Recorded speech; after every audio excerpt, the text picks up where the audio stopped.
Good evening, good evening, good evening, good evening, good evening, everybody, and welcome to another episode of A Tale of Dice. We are back! Max and I have returned from the ether. However, you can already see that we are down one Charlie, because, He dead. of course, I have also watched last week's episode where Charlie took over, and he was too good, he was too dangerous to be kept alive. I believe that if Charlie listens to this, that he will appreciate that small little reference to Star Wars. So he's dead. I have disposed of him, and in its stead, I will now also be playing Grakal, and we will see that there are going to be a lot of magic items tailored to the champion class in the coming sessions. And if you have a problem with that, that means that you're a big, stupid doo-doo head. Doo-doo. Yeah. No, Charlie is feeling ill all of a sudden, so that's very sad, and we miss him. He dead. It's nothing serious, I believe. No real COVID scares, so he should be up and running fairly soon again, and we will expect him next session. But for now, we will have to make do with the beautiful ensemble that we have here together for ourselves. And I gotta say, I am also present. you are, including a new earring. Yeah. You don't really see it this distance, though. No, it's a little bit Also hidden. difficult to see, but know that he has one. Know that Maxime is, Fancy enhanced What with the jewelry. kids say, very hip. Mm. Indeed, most indeedly. All right. However, I haven't played Pathfinder for 2 weeks, and I'm dying to jump back into the game. So, shall we play a game? Hey. Hey, hey, hey. Hey, hey, hey. And we're back. And back we are. So, to jump back into the game. Last we left off, our heroes known as the Pack had made their way to the enchanted forest known as the Archwood, the largest and most ancient forest in all the lands, because here, Dagwood had been sighted, Iroh's long-lost friend, who now seemingly is serving some sort of unicorn against his will. To find him and to hopefully free him from the servitude, our heroes had traveled here. And after dealing with the law, they are now free to roam the Archwood as they please. I'm not. Well, for now I am. the woods at least. You are not allowed back entrance into any of the cities of the Archwood. But yeah, that's what you get for like assaulting officers and being a vampire. The old crime. Yeah, the ye old racist crime of being a vampire. Exactly. However, all of this had transpired while the day was still young, and the rays of sunlight were creeping through the foliage of the Archwood, which would completely decimate Alison's vampiric form within seconds. Therefore, all of you opted to take a little rest, because the trial that you had in the city of Archdale was pretty taxing on everybody's mental health. So, in the Archwood, just outside Archdale, a couple of minutes away from the main gates, you had found yourself a nice little pond to set up camp and wait out tonight to continue your search for Dagwood. However, as we tune in to this session, Hannah, Iroh, you guys both wake up bathed in sweat, your eyes slowly opening and finding the eyes of Zell now that the late afternoon has set in. And the first thing that Zell says is, "Oh, thank God, all of you have awakened. You gave us quite a scare." How do you mean? We just slept, right? What is the last thing that you remember that we did here in the camp? Go to sleep.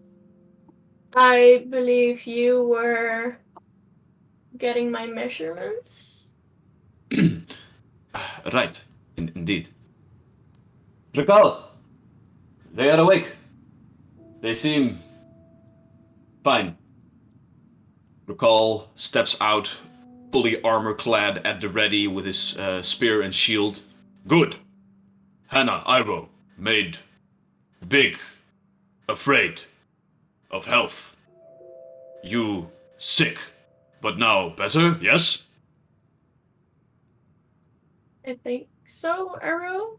Yep. Probably. I mean, I haven't felt sick, I think. I felt fine. I went to sleep. Had a really weird dream, and now I'm back. Your temperature sets differently, and I hand you some tea that I just made. Drink this. How does it smell? Pretty good, actually. Oh, in that case, I would love a cup of tea. Well, make a perception check. Make a perception check. Pretty dead, actually. Want to kill you both. Net 20. Net 20. Your sound is a little bit off, Maxime. I will just turn myself up a bit. Like that. It doesn't only smell good, it also smells very, very strong. And in a way that your body sometimes really knows what kind of nutrients it needs. Like now that you're smelling it, your whole body is screaming like, oh god, yes, please give me this. Full of good electrolytes and some good medicine mixed in there as well. Wait, Iroh, did we have the same dream? Did you also have that weird dream with the smoke? thing? Yeah, and the metal world and such? Yeah. Yeah, I had the same dream. That's Was weird. the dream? I don't know. I mean, Allison is alive again, and Gorgal as well, so... Was I dead? Well, let's just say we found your arm. Yeah, it wasn't really fun. No. I have no idea what you guys are talking about. Besides, I'm not sure if you guys are still having a fever or not, and I'm not sure how much to trust of what you're currently saying, but... Did we have a fever? You kind of did. To be honest, I don't know what to think about this as well. I thought it was a dream, but if Hannah thinks the same, then probably was something else. I look up Melo. What's Melo doing right now? Because Melo was there as well. Yeah, Was Melo also sick? Yeah, Melo is also next to the two of you, covered in blankets, also just now waking up. Like... Oh, wait, you can't hear that. There you go. I kind of went to look at Melo to see if he's signaling to me that he had a dream as well. He does look with a gaze of recognition. Okay, that's weird. Was this dream important? Well, I don't know. We had to fight a tree thing. A thing, like a... Like something made of metal? Yeah, everything was made of metal, and we were becoming metal, and It was a very metal world. Yeah. No metal, smoke. Indeed, there was something creeping through the woods. It actually gave us a little bit of flashbacks of what my people did with the mist. Most of us were unaffected, but it seemed that it felt all three of you. I'm just glad that you got it out of your system, it seems. With the aid of Allison, I might add. Thanks, Allison. You're welcome. Good. You, not the first time you scared me shitless. Not the last time, probably. No, most definitely not the last time, probably. No. Allison still looks a little bit stressed. Like, he's been rushing back and forth, picking up medicine and going back in the forest and making sure that you guys have been all right. He's sweaty as well and everything, so... Iroh is just mostly flabbergasted. From the moment that he woke up, he's like, That was a dream, right? Oh, wait. She had the same dream? That's a bit weird. It Hudson, is. go make a reflex save for me real quick, like retroactively. 34. 34. All right. You were able to dodge all of the beams of light that would have seriously burned your skin while going out, because you had to do this during like the daytime still, Oh, and shit. even now you have like these beautiful rays, these god rays, you know, like beams of sunlight running through the canopy as it is about 4 in the afternoon, 5ish maybe. I'm not sure what she did dream. I didn't watch the last episode. I have no idea. But I'm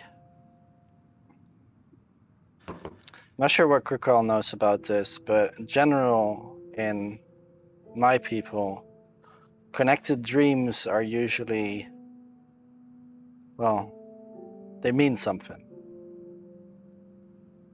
It's more of a thing of our kind.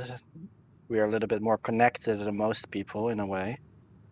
So it's not a uncommon thing for us, but sharing a dream with a different race is a little bit of a different story. I'm not sure what this mist did to you, but I'm not sure if it was a sign or if it's just a hallucination that you guys both had. So, given that case, given that the mist was in this area and it came from this area, it might be good that if there is some information that you do kind of need to tell, that you will tell us. Oh, most definitely. All the things that I can remember from this dream, I will gladly share. Max still has no ideas. Yeah, during the next few minutes, Iroh and Hannah elaborate on that they had a dream where the archwood was replaced with a gnarled, crazy-looking version made out of twisted metal, machinery, pistons, Tree. and trees made of gnarled metal that functioned more as exhaust vents than actual trees, pumping poisonous fumes into the air, where they delved into this weird realm of metal and machine to eventually fight a horror made out of both flesh and sinew turning into bone, turning into metal blades with exhaust vents coming out of its back. This horrific amalgamation of flesh and machine. And as they felled this thing in the heart of their nightmare, it seems that at that very moment the fever was also broken, and they came back to us. Do you guys still have an idea of where you entered, well, that realm? Where No did clue. you, in your dream, where did you, well, walk down the earth? Was there some entrance somewhere? No, we Yeah, just woke up. there was this really big tree that we went down into the earth, if that's what you mean. Could you recollect where it is? Can we? Go ahead and make a... Let's see here. I'd say straight up intelligence to see if you can make heads or tails of that situation. Both you can attempt this. Wouldn't this be survival? Not really, but I'll Nature, get to maybe? that. No, just a straight up intelligence, but I'll get to that in a minute.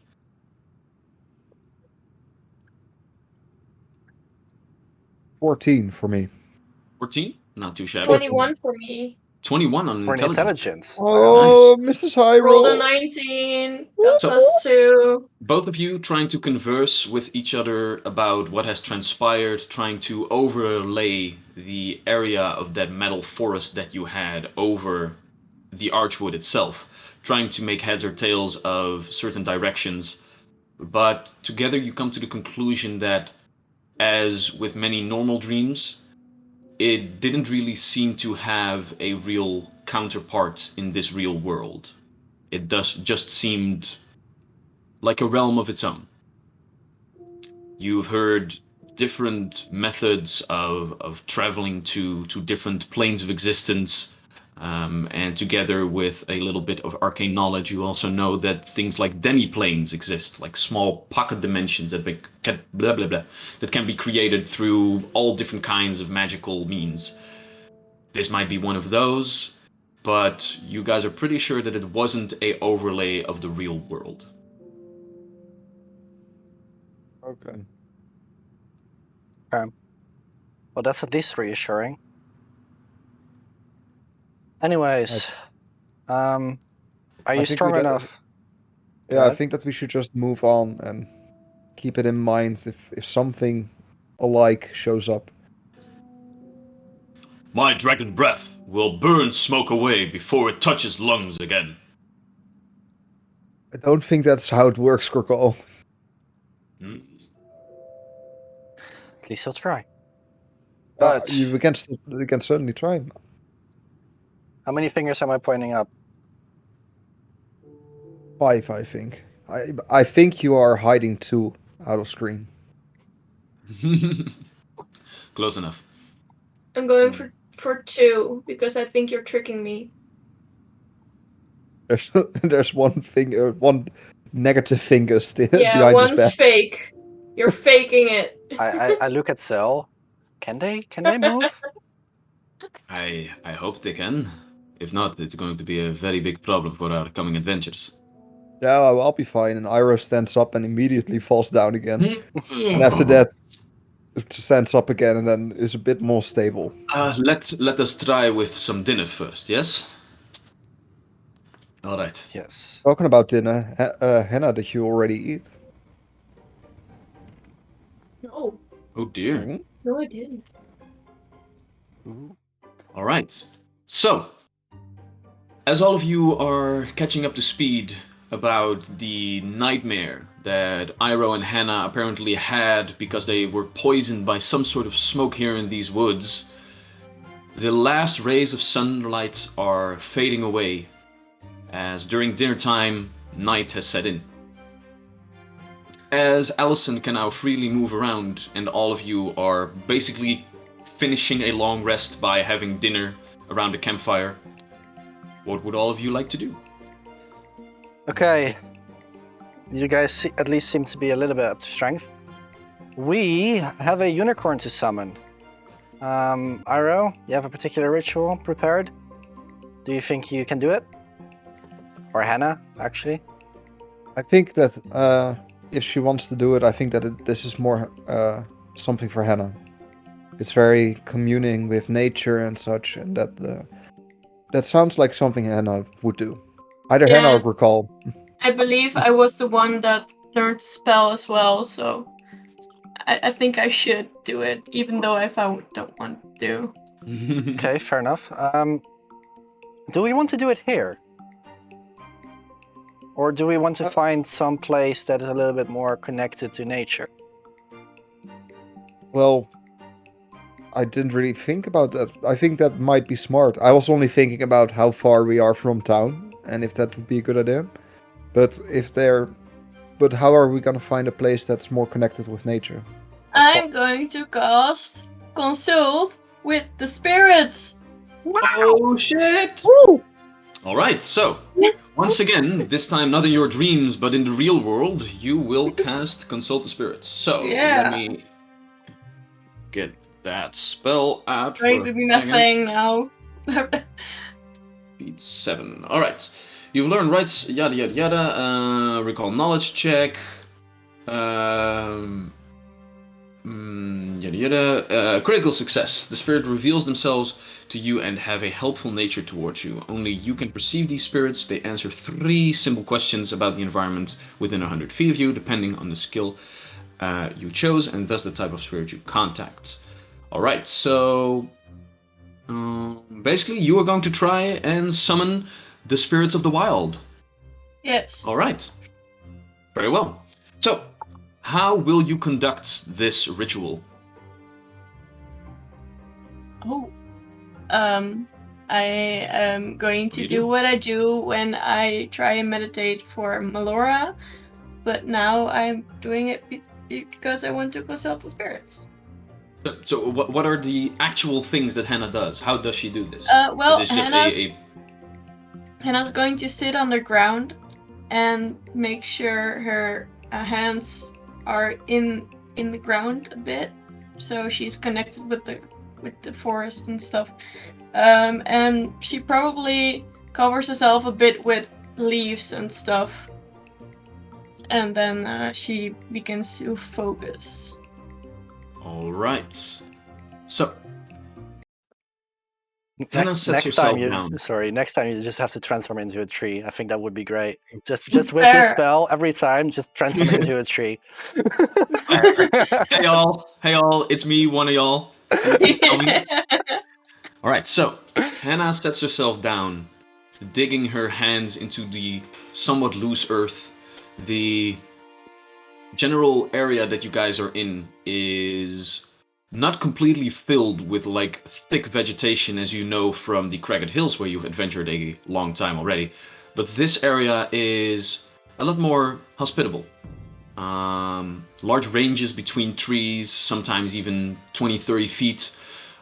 Level ground, now littered with a fine blanket of yellow and red and brown leaves as autumn is now really setting in. You find comfort in the chilling winds that the night takes with itself. And as you push your hands deeper into the earth, you can feel small insects just crawling about, doing their own business. You can feel one of the tree roots that you were close to, and you grasp it. And through it, you can once again tap into this vast network of all interconnected pieces of life that together make this gigantic ecosystem. As Hannah does this, you guys can see that where her hands meet the ground, it almost seems that the grass is pulling towards her a little bit. And while the rest of Hannah is her red self, you can see that her hands are now slowly beginning to color green as well, over this course of 10 minutes that she conducts this ritual. Eventually, the 10 minutes pass one by one, and you can already begin to feel that there is more than just normal life walking through these trees. Different spirits, perhaps. Go ahead and make a nature check for me.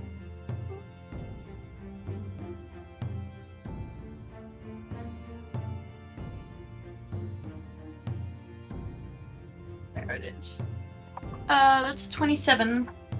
27. Yes. Alright, that's going to be a close one. Okay.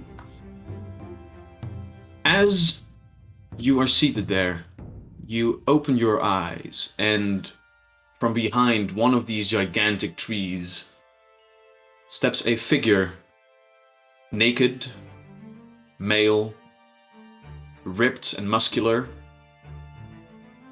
with the head of a deer, where two large horns protrude from up above.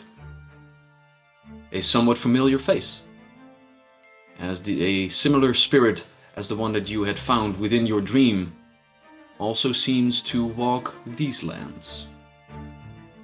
I couldn't see his face in my dream, right? You saw the head of a deer, right? I thought his face was foggy, but I'm not sure. Well, But I'm okay with it. I know Yeah. Well, this time around, you can see the creature as a strong humanoid physique with the head of a deer. And while the eyes themselves do look at you with more than just animal intelligence, the mouth doesn't move as the voice speaks a little bit indifferently, because you have a normal success. So you will be able to just ask one question of this being, as he says, "I have helped you already. What is it that you seek of me today?" So, okay, I'm not going to ask questions now because that's tricky.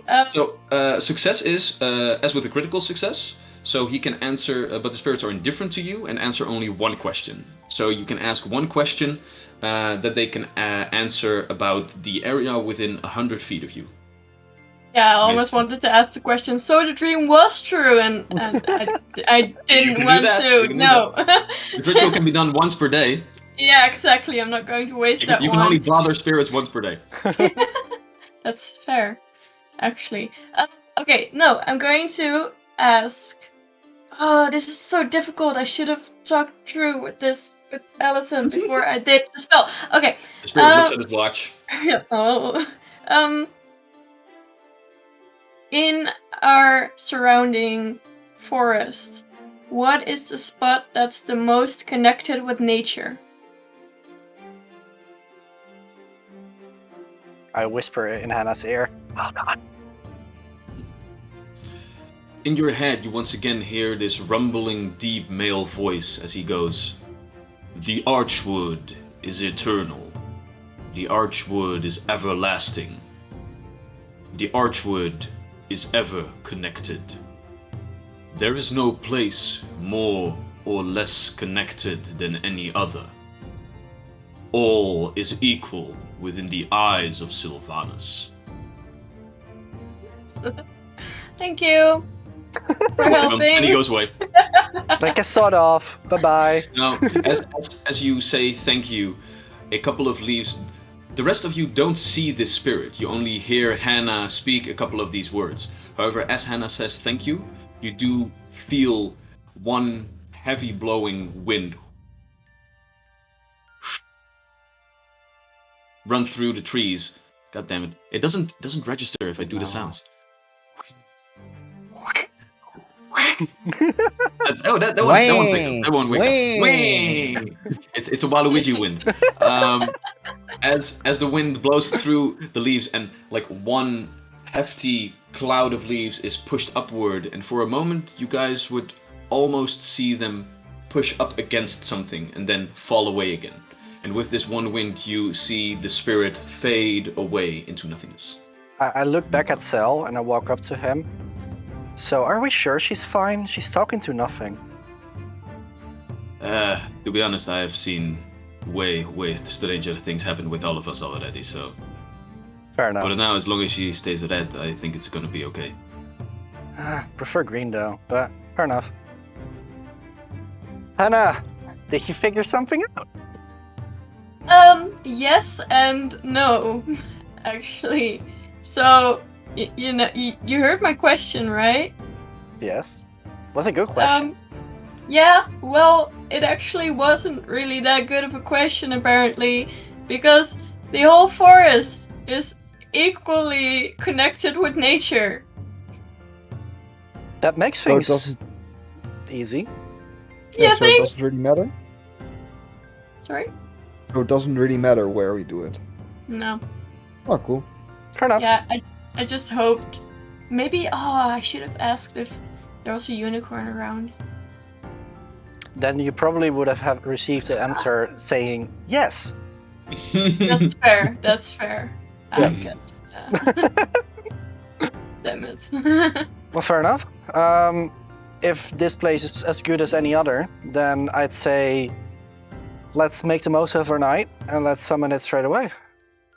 Who's gonna do the talking? And what we're gonna say before we piss someone off? A angry unicorn spirit thingy. Well, I think that, like I said, I think that Hannah should do the talking because she is the one who is connected to nature the most.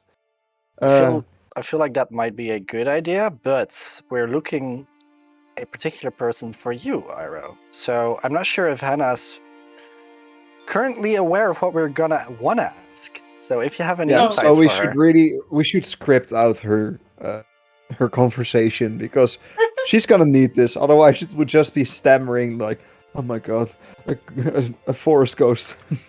otherwise Hannah's probably just gonna flirt with the unicorn. Well, if it would help, no. Wait, flirting? I don't really Wait, flirt define with flirting. people, so course that's you not. No.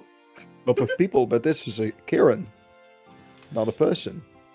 I'm going to roll a perception check for Zell to see if he knows. He Zell does. blushes. Well, if you look at him, he does look away for a moment and to the ground. He doesn't say anything, but All right, Wait, but so do you think I flirt with? I don't, and I walk away. No, I don't walk away because I turn around. you're a small I child don't just think turning anything. around. I would never. So, yeah, What are we gonna I ask? think we are gonna ask to bring to us a Kieran, because this warden of the woods could do this, right? Do we have a Yeah. name? Well, he's a Kieran, so his name is probably Kevin the Kieran. You guys did catch a name from the Prime Yeah. Archranger. Yeah. Yeah. Was it Arrow Whitehoof? Yes, Yeah. indeed. Auro Whitehoof. I did it. That's very Okay. much true. You made notes. Yay. Yay. Yep. You guys already, because you knew that basically, as a race of unicorns and the like, they basically took the task on themselves as keepers of the Archwood, and this sector, if you will, was under dominion of Auro Whitehoof. Auro. Okay, so who says that the person that we're gonna summon ain't the Kieran itself? Well, The, if it's the Kieran itself, then we're already there. Yeah, the druid that you guys talked to in Archdale told you that this ritual will not summon the Kirin, but basically one of its, helpers, I guess, a Archwood warden, some sort of beast that stood as a protector to the Kirin and would test you and judge you, and afterwards would be able to guide you towards the Kirin if he deemed you worthy. In real fantasy nonsense, mumbo jumbo, you know. Okay, fair enough. All right, then it's probably easier than expected because you just have to prove yourself. Easy enough, right? Yeah, I'm really good at that. You know, You'll be because I did that before. I did actually do that before. No, but Iro, do you have any specific things that you want Hannah to tell? Well, we are gonna summon this warden, so not in particular to the warden, just the Kieran, our Whitehoof, and the gnome that he is taking with him, and yeah, probably that. Would So I this... should- Go ahead. I should ask the location of Arrow Whitehoof and Yeah, I don't know if we can get a location of if we can summon it to our location. Okay. So, to my understanding, we had no idea what we're gonna ask, and we're just gonna summon it and hope for the best. yeah, you guys can help me, right? Sure. If I can't catch my words, cool. I'll Probably. help. Just I'm not- remember, we need to get Auro Whitehoof. Yeah, I got that written down. It's fine. I got that one. But that's all I have. You'll be fine. It's nature, after all. You're so good with nature. Yeah. Let me talk with Melora first, okay? Well, Laura's like, new phone, who this? Yeah. She just walks away. Not again. No. Not this one again. Yeah. So, you want to We're pray not first? friends. Yeah. What?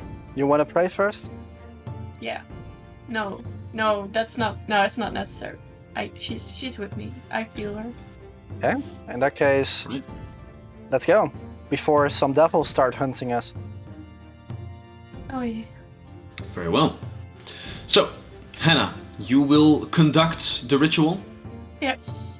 You are in a very ritualistic mood already, ritualistically connecting to spirit, and now ritualistically connecting to a very specific spirit.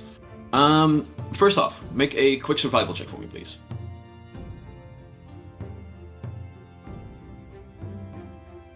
That's a 28. 28. All right. Rummaging through the woods, you look for a piece of wood that indeed had been cast down by one of the trees, a gift, if you will, that you must then transcribe with the runes that the druid had taught you. You find it easily enough. A nice, large piece of wood that has been kept dry by lying underneath one of the trees, easily carved into and hopefully also easily burned as part of this ritualistic summoning. You take it And with you. I had to add a piece of my hair as well, right? Exactly. You had to add a piece of yourself as part of the offering as well. So, for this, you can go ahead and make a nature check or a lore runes check, whatever you prefer. Can I However, do realize can I aid with my? you can indeed. You can indeed. Even better, quote unquote. You can not only aid because this is a ritual. It is required that at least one other spellcaster aids in the ritual spell as well. There you go.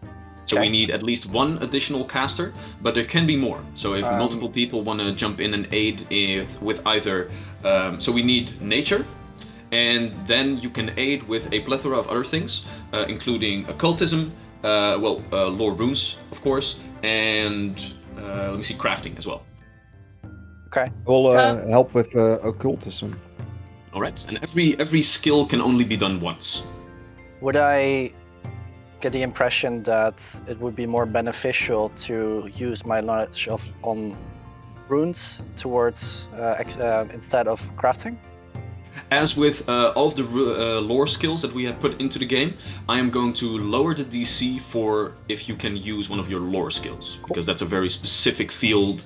So that's it's going to be easier to get a success. The DC is going to be lower, but the effect of a success is going to be exactly the same. Cool.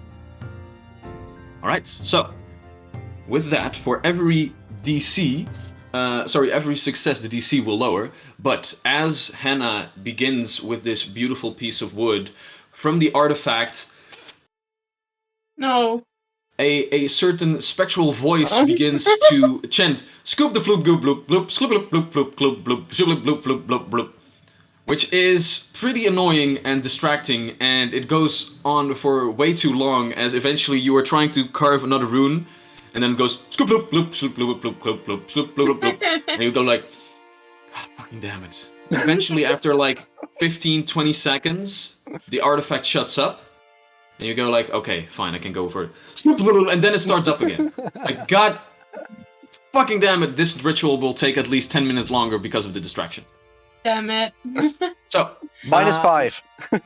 So first off, before you make your main check, everybody that wants to add in it needs to make the secondary checks, because those will reduce the DC that you need to make.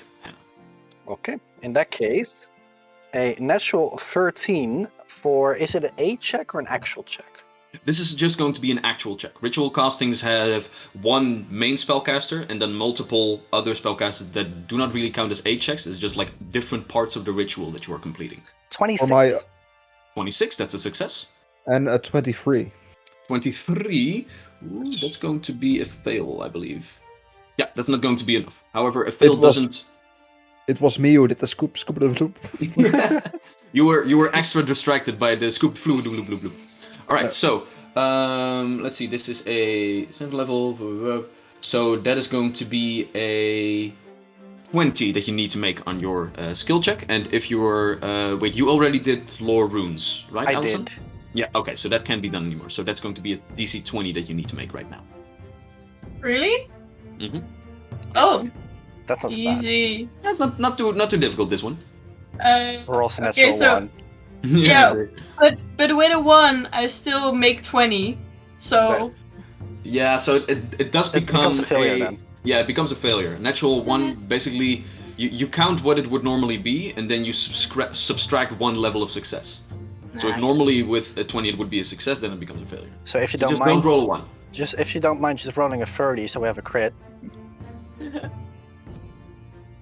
Who knows what boons will befall you if you do. It's a 30. There It's you a go. 30. Golden All right, 11, so, yeah. so that is a critical success. Yay! 2 Well done. get over here, and that is going to change some things. Just a little bit. So,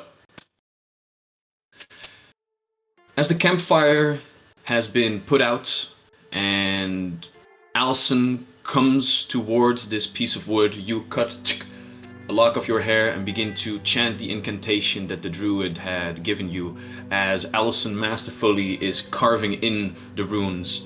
Iroh tries to jump in and aid a little bit as well, but scoop, Iroh just goes with the artifact like, shut the fuck up, and doesn't really add anything to the ritual. However, as you then, with a small little cantrip from your druidic magics, begin to ignite this piece of wood, the runes themselves begin to ignite first.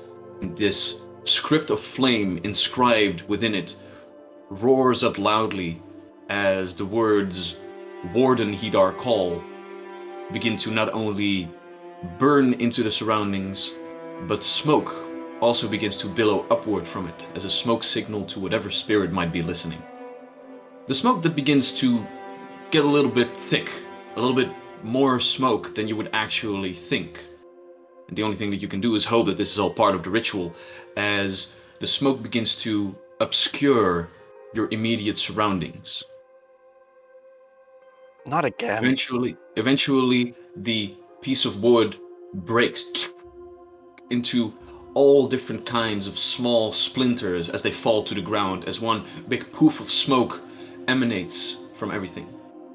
You smell the beautiful, vagrant smell of barbecue, of a summer sun, friendship, and you once again realize that even the burning of live material is also just part of the circle of life, and all of these nutrients are now scattered throughout the wind and added to the soil once again.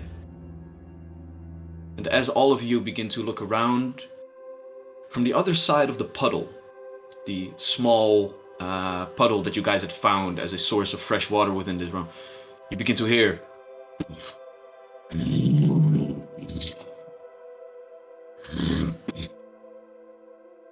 and then, Hannah, Iroh, within this smoke, there is another smell. A smell that puts the taste of heavy metals back in your mouth. A horrifying memory surfaces once again of the nightmare that you had just a couple of hours ago. The roar of this creature once again emanates, but this time it is weakened. It is wounded.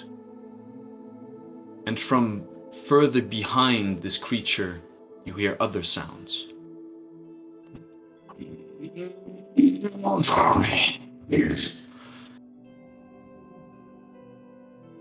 From within the smoke, you see, bouldering forward with the last of its strength, this gigantic, muscular creature. On 4 legs with broad shoulders, and once again this head of a deer with antlers, rows of razor-sharp teeth, wounds all over its body. It emerges and then falls to the ground just shy of the puddle. Over its body you can see, mixed with all of the gashes, these beautiful tribalistic tattoos, and what you can only guess might be the warden that you have summoned. Allison? I yell out, Hannah, heal it! And I also take out the syringe and I run up. Right. This will be part of the initiative order, because as this goes on, you see a claw on top of the creature.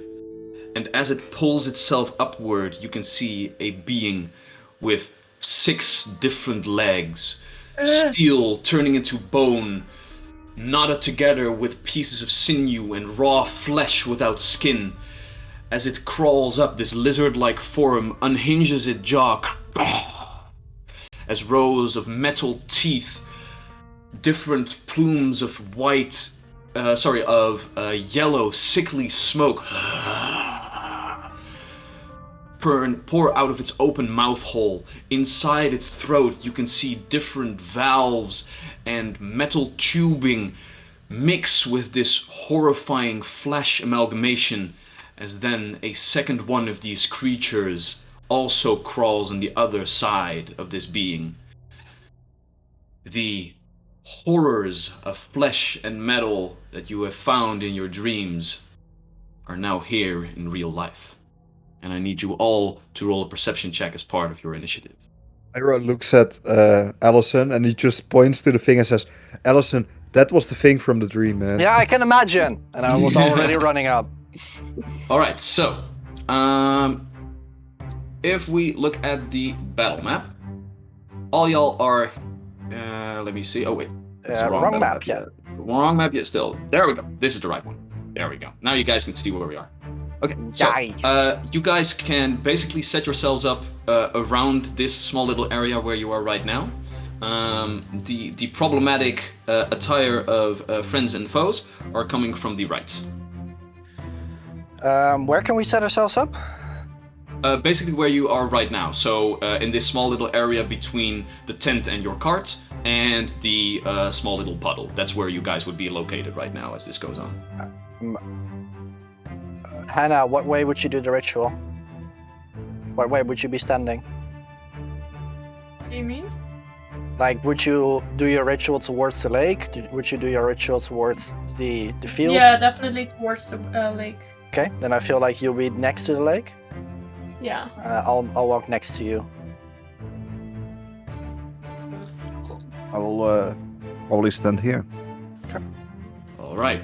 As the creature itself fell down right over here, and these two creatures of metal and flesh are crawling half over it.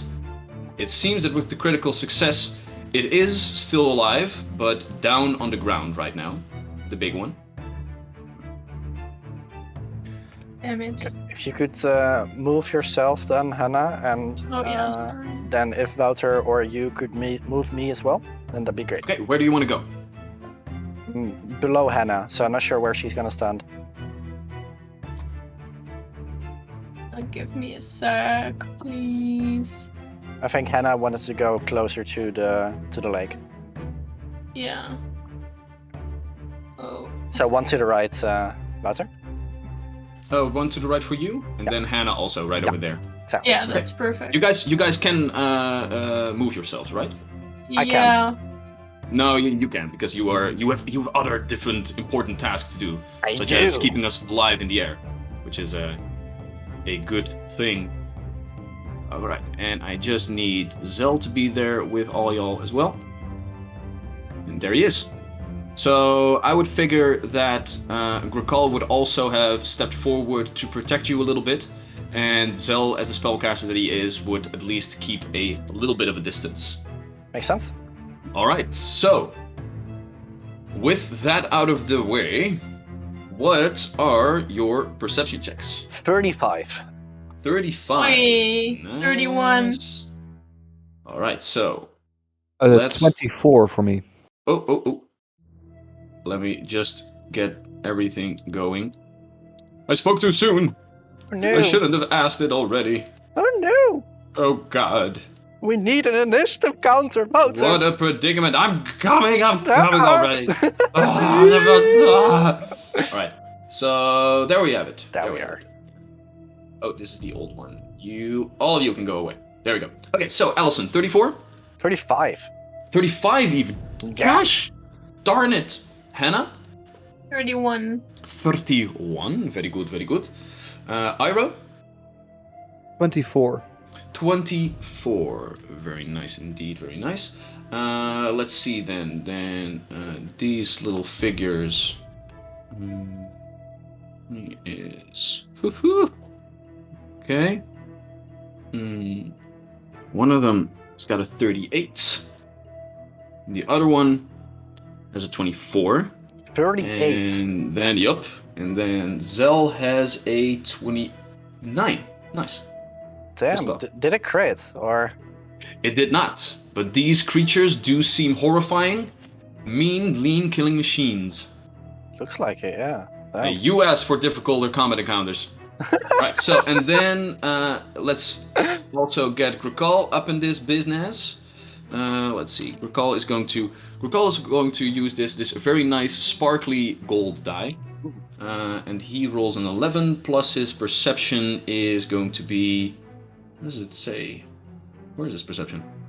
His perception is plus 10. Plus 10, alright, so that's a 21. Call is a little bit slow on the draw this time around. Always. But nothing to worry about too much. Alright, so... With that being said, top of the round, one of these large metallic creatures is going to fuck up all y'all's stees. As you can see, this lizard-like form reminding you of the Alien movies, but instead of it being just a carapace of black, it is a horrifying amalgamation of flesh with different 6 exhaust vents exiting from its back, metal plating over its head that protect its red beady eyes that almost seem to zoom in and out as it looks at you with its unhinged jaw, and these claws on the front of its legs, not being normal talons or claws, but actually you can see sharpened blades as if they came from the blacksmith directly. It sets itself up. As you can hear, this amalgamation of both metallic machine sounds as well as a predator's instinct, as one of the hunters leaps forward. Let's see, and is going to jump right over there. Let's see here. Who is it going to target? That's going to be even, so that's going to be Allison.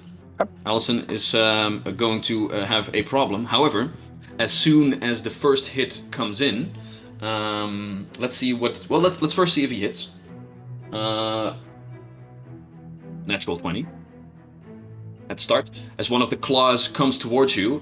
However, as Grokal is not being targeted, he is going to use his reaction to do a Glimpse of Redemption to mentally fuck with this horrifying creature's mind. So he's going to choose to do half damage. So he's going to just do straight up damage because right now he was it is half critically damage or hitting was you. it resistance 10? Oh, excuse me, you're correct. It's resistance 10 only. And he is going to be enfeebled too, so his attacks are going to pack a little bit less of a punch. However, it is still a critical hit that comes in. I'm sorry, I'm having normal resistance D&D of D&D things indeed. Okay, so he's going to deal... Let's see. Oh wait, no, wrong die, Bowser, wrong die. Bad Bowser. That's going to be 15. 15 plus 18 is going to be 33 points of slashing damage, with resistance 10 brought back to 23. Minus how 10 much? for my own resistance. So bringing you to only 13 points of damage. Yeah. So that. And what kind of damage was it? That was the slashing damage. Okay. However, next to that, you also take 2d6 points of pure evil damage. Yeah, I'm not immune to evil. Okay, so that is another 7 points of evil damage, bringing you down to 20. And as these sharp talons dig into your flesh, you also take 2d6 persistent bleed damage. So you are now also bleeding as one of these clawed rakes across your skin, and you begin to bleed out a little bit. Is bleeding considered physical damage? Let's see. Are you immune to bleed damage as a vampire? Is the question. I don't believe Death, so. poison, paralyzed, sleep, disease. No, then I would say that because it is physical damage. Well, it's persistent bleed damage. I think it's just its own thing. Your rule. Yeah. I have resistance 10 to physical damage, so that's mostly why. I don't think that it counters bleed damage. Okay. However, as it is persistent bleed damage, as soon as you get healed up, the persistent bleed damage immediately stops. It's not one of those things that you have to keep rolls. That's also a way to get rid of it. But as soon as you're healed, the wound closes up and you're already okay with that. That was one claw. Then he comes in with the next one. However, he is enfeebled too. So that is going to be a, let's see, 16. It's still going to be a 24 to hit. Misses. Misses. All right. As this one creature claws at you. You take a nice chunk of damage, but nothing that your vampiric regeneration can't deal with. As his turn has officially ended, Allison, as you start your turn within the visage of this terrifying creature, go ahead and make me a will save. Okay. 23? 23, that is a fail. Alright, grotesque details. When a creature ends its turn within the aura of this beast... Oh wait, Ends its turn. Oh, excuse me. You realize that being close to this creature is going to fuck you up, because now that you look at like the grotesque details, it is starting to frighten and sicken you even to see how this creature is just made up of this fiendish amalgamation of everything that defies nature itself. Awesome. For Okay. him. Yeah, cool for him. I like it though. Yeah. Okay, is it my turn, right? It is, yeah. I run past it. All right. Towards the creature that's the creature that's laying down on the ground. Okay. As you run past it, he does going to go ahead and make an attack of opportunity to you, as the hunters are fierce combatants. At the start of my turn, I heal 10. Oh, right. So you heal back 10 because you are a vampire.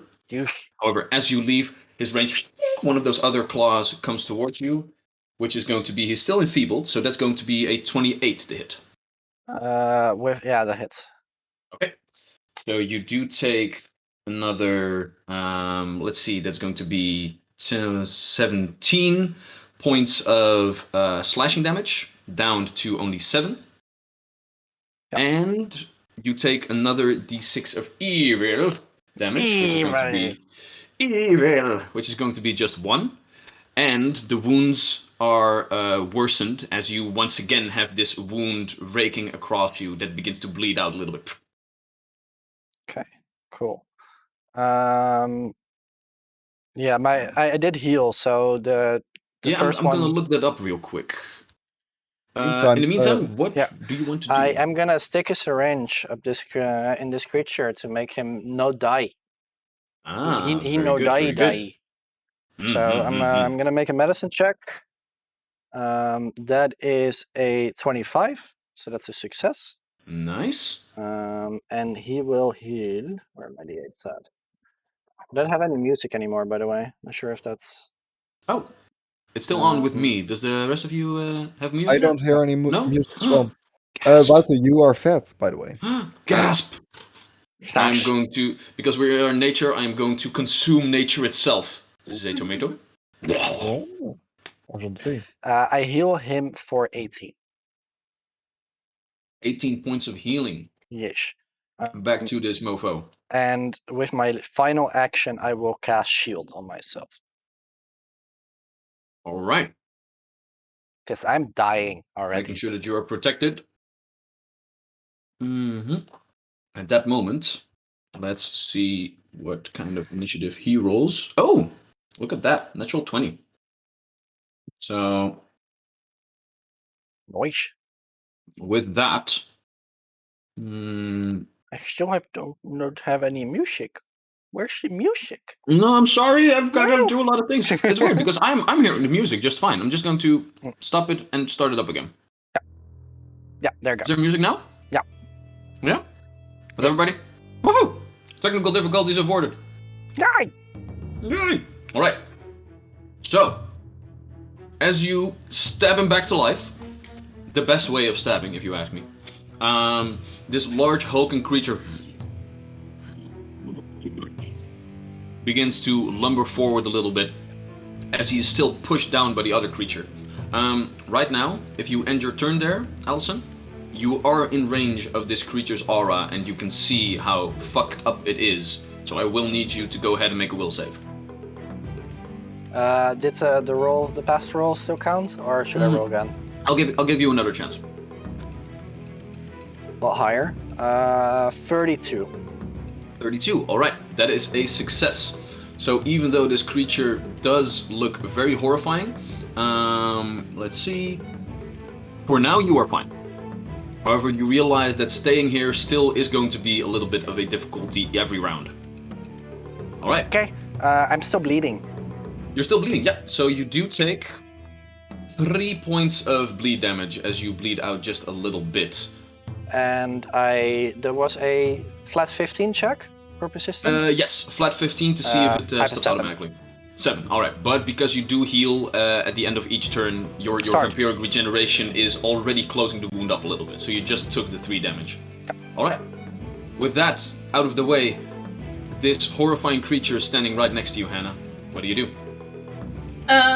I cast Searing Light. Oh, Level 4, by the way, so it's higher. Alright. You are in melee with him. Yeah. So I that don't is think going it's to...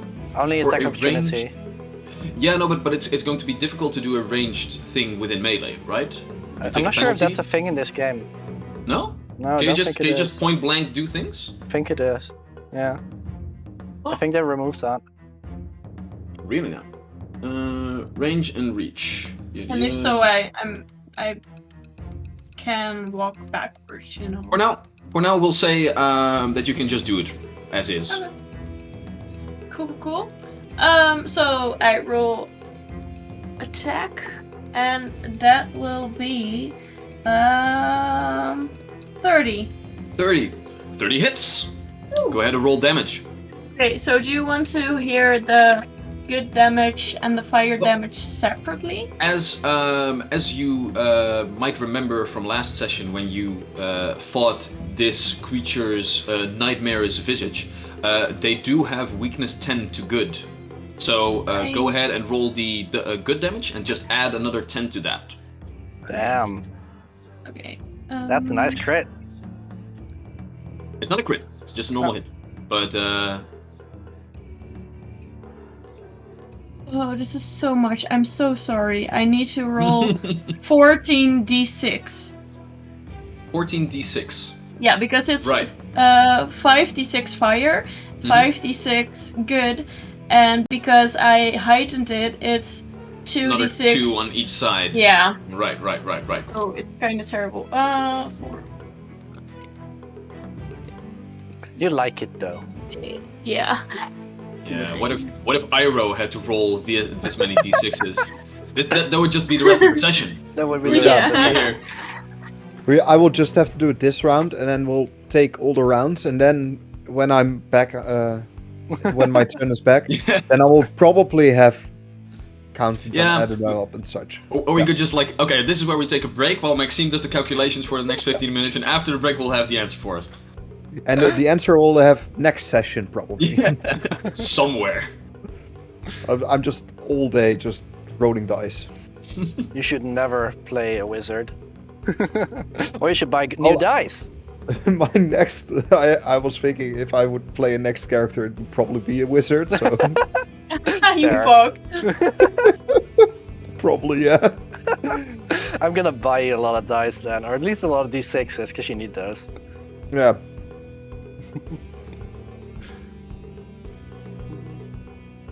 So how was your day? It's been hot.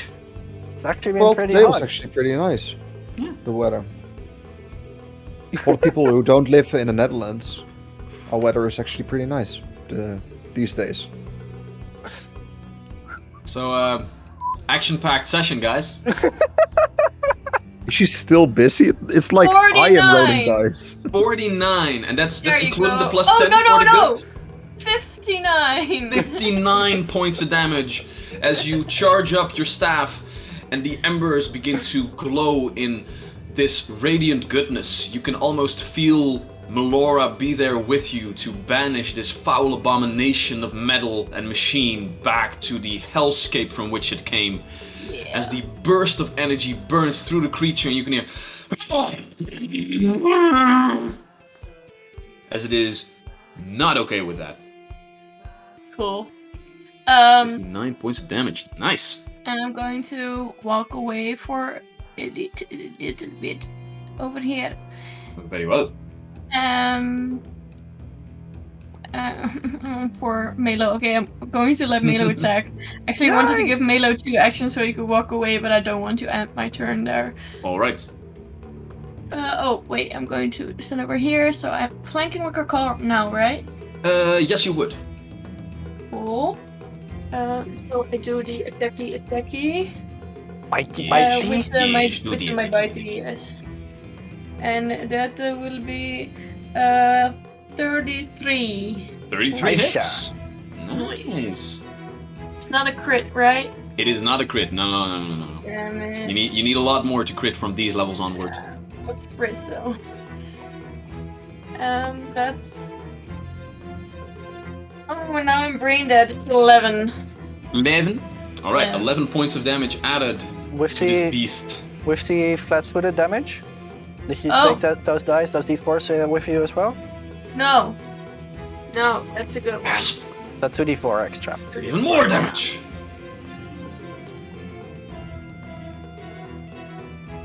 Don't forget the flanking bonus.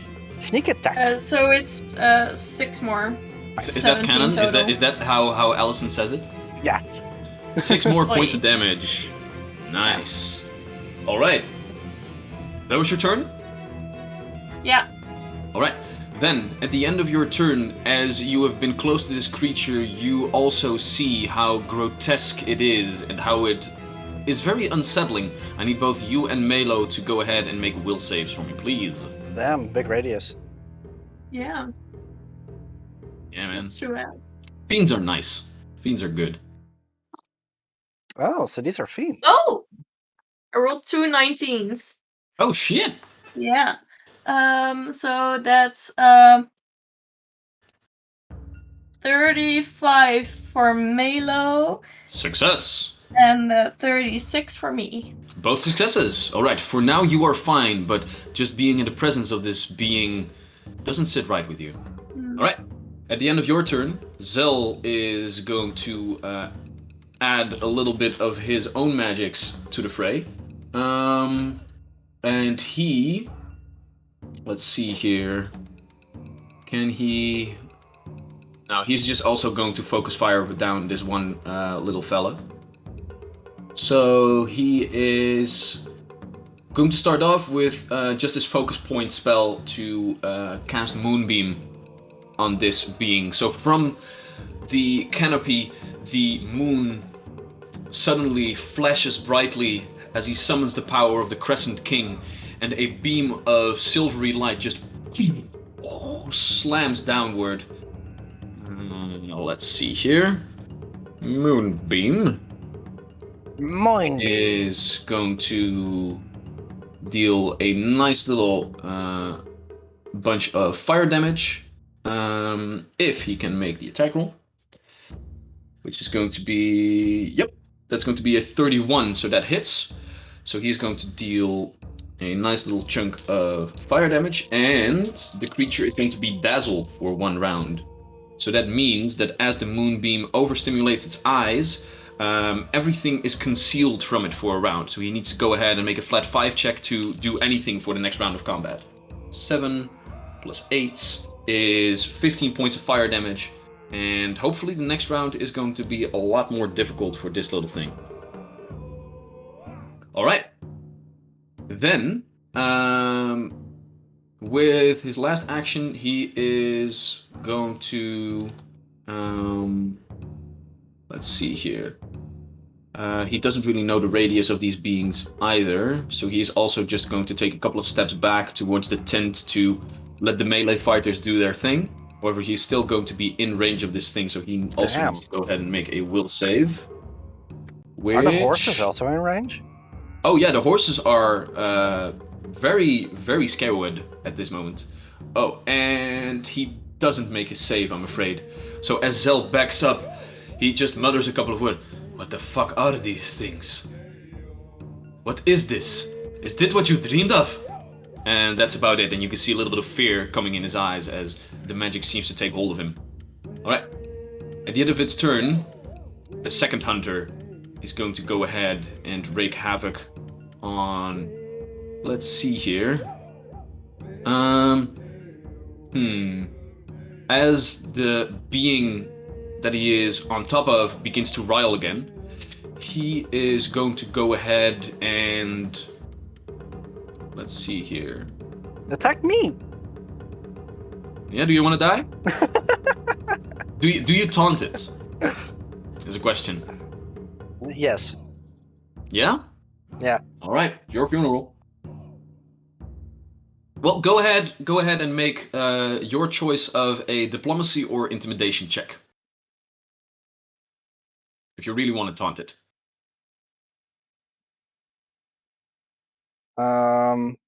That's a 30 diplomacy.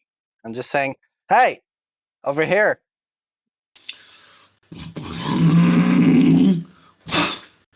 Jumps up towards you. Cool. So it is going to stand right over there and is going to go ahead and make 2 claw attacks against you. Which are going to come in at a 40 to hit. That's a crit. 40, all right. And the second one is going to come in at a -4 is 29 to hit. That's a hit. All right. Then as this creature jumps upward and just pushes Allison to the ground with both of his claws, they rake through you, Allison, scratching the cold iron armor. And you can see that there are actual scratches in the armor, but you don't really have enough time to realize what goes on because, let's see here. I use my shield reaction, hardness 10. Oh, yeah. That's going to aid you at least a little bit. So the first attack comes in at there was a critical hit, right?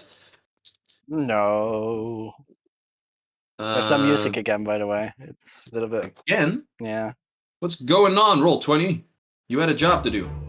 Yes. Oh, no, now it's gone again. Yes. All right, there we go. 29. Oh, fuck. I'm just going to do it again.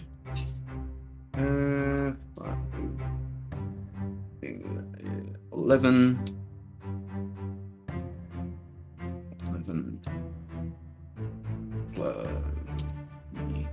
11. First one isn't too much for the crit. Is going to be 43 points of damage for the crit.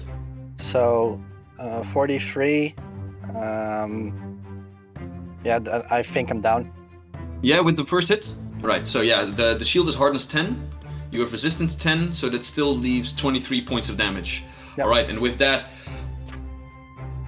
Allison is turned to mist as his vampiric form quickly turns back towards the carriage.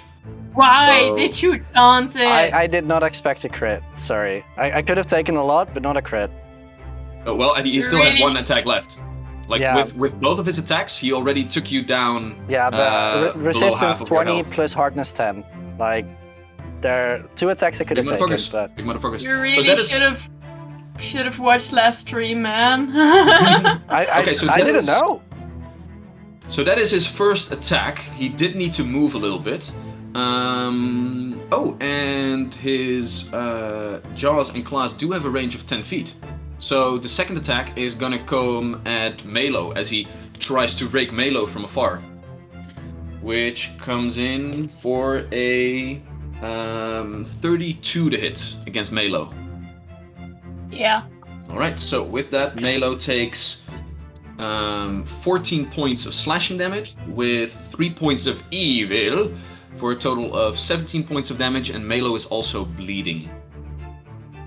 So that drops Melo down to 57. My math is correct. Didn't calculate, but I trust you. And that's all that he can do for this turn. As Iroh, Yes. you are upon us. What Iroh is gonna do is he is going to go past Melo to this place. I think, or actually, can I? Yeah, to this place. I'm gonna go into Alright. mountain stance, Okay. and I'm going to do a flurry of blows on the one above me that I'm flanking with Kokol at the moment. Alright, focus fire. As this guy has been blasted by the radiant energy of Hannah's spell, and then is just double teamed by both Zell, Melo, and now also you, Iroh, with Grakal coming up. So the first one is not gonna hit. That was a natural one. The second one is a 30. Just hits. Ooh.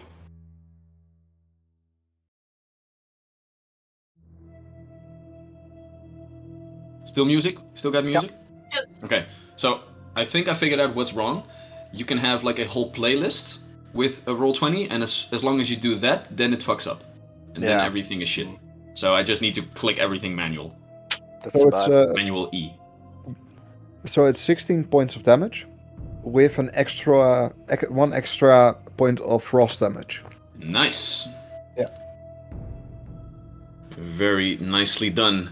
As you run up behind him and just go in for the whack. The first one does hit a little bit, but it just bounces off the metal carapace. However, as you do, the first hit does instill a little bit of frosting around the metal, making it brittle, and your second punch does hit true and shatters a piece of its metal carapace as the shards fall to the ground, and it hums a little bit in some sort of painly situation, but it's still standing.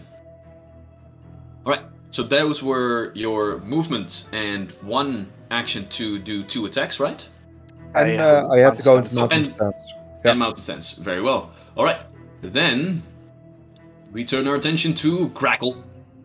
Well, should I? Yeah. Otherwise, I don't Sure. really have much to do. Sure. Yeah. That seems like a good thing. So what does Grackle do? Next. Grakal first has to probably draw his spear.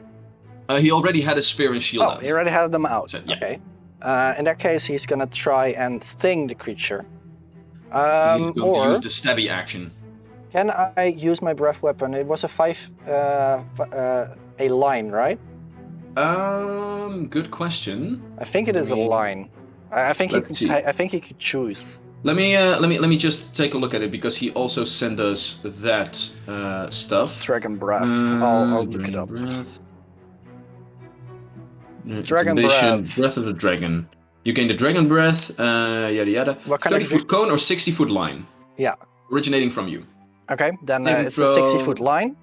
All right. And I am going to try and hit both of them. Yeah, that's you possible. can. From where Grakal is standing, he can hit both of the creatures without hitting any of his friends in the fiery blaze. So I am going to go ahead and make reflex saves for both of them. Yes. 8 and ooh, not too high. First one rolls a 30, and the second one rolls a 24. So the first one saves, the second one fails. Okay. First one takes half damage, the second one takes full damage. That's 76. I did 1. Oh, Iroh, at the end of your turn, I also need you to make a will save to see if you are fucked up by the presence of these things. 10, 20, 26 Oh, points I of am. damage. Nice. Oh. I rolled a natural 1 again. Okay. So, with that, let me just first get all the fire damage in. As Grakal stands there and just...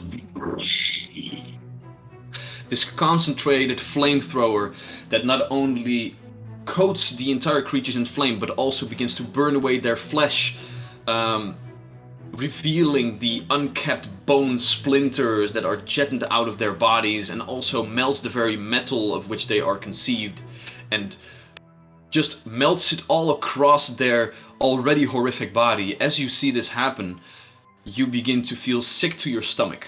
With a natural 1, that is a critical failure. It sees the horrible details of flesh and machine intertwined. You are frightened 3 and sickened 2 because of your critical failure. So frightened reduces every turn. You take a -1 penalty to basically everything. But now that you are also sickened 2, you are basically completely fucked until you get rid of those things, because you now take a -5 total to basically everything. Oof. The frightened condition removes itself at the end of each of your turns. The sickened condition, you need to retch. You need to just go... You need to use an action to retch, and then the sickened condition is gone. Well, Okay. you're basically just throwing up. Yep. Well, you need to throw up, and afterwards you're going to be you feel fine, basically. Oh, okay, so that works out. Yeah. Yep. Okay. Those were 2 of Grokal's actions, I believe. Yep. Still has 1 left. I think he's just gonna stab it. Seems appropriate. He has done it Right. before. Has gone his way many times before as well. Natural 9 plus 18, so that's a 27. Misses. Misses. Yep. Yeah. As the metal has melted across the carapace of this creature, he then jettons his spear forward, but it just scratches off of the surface of this beast without doing any real damage. Too At bad. that moment, the hunter itself is going to go ahead and have its turn, as it sees that it is completely surrounded. It is going to go ahead and use one of its actions to overclock. From the back of this beast, 6 different smoke vents are now beginning to pump not out smoke, but begin to just have these small little afterburner flames just going out of it. All of the different cracks and wounds that you already created across this beast also begin to leak this sickly smoke as it goes into overdrive, damaging itself, but also getting the quickened action. So it uses 1 action to become quickened. So basically, for now, it still has all 3 actions left. But from next turn onward, it will have 4 actions.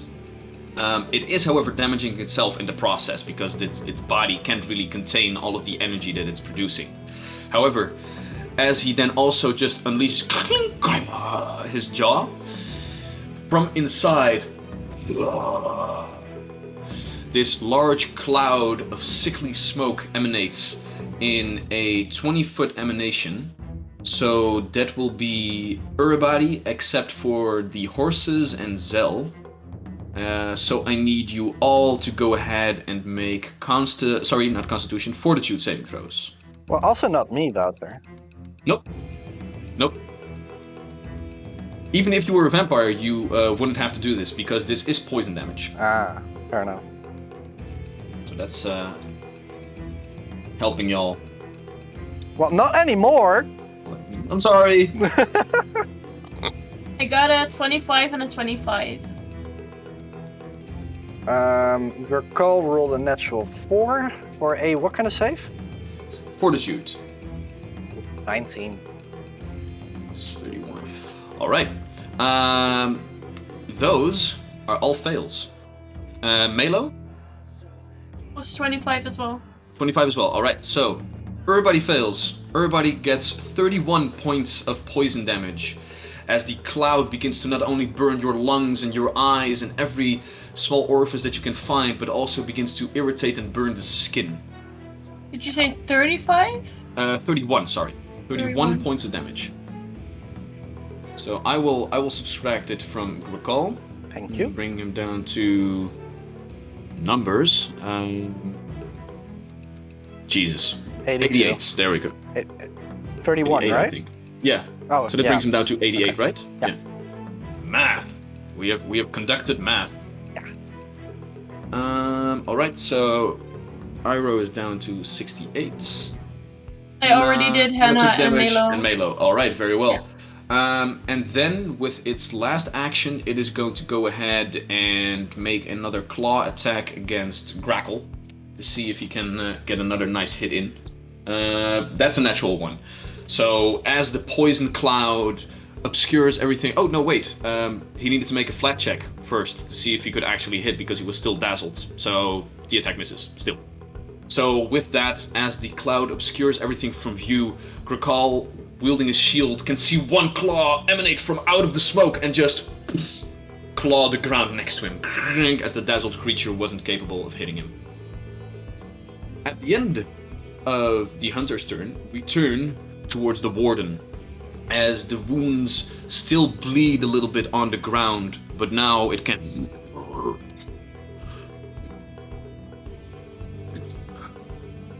He looks over all of you, realizing that there is probably a mixture of friends and foes in the mix, so he won't do his area of effect thingy, because he doesn't want to frick you up as well. So yeah, he's just going to go ahead for a... let's see here.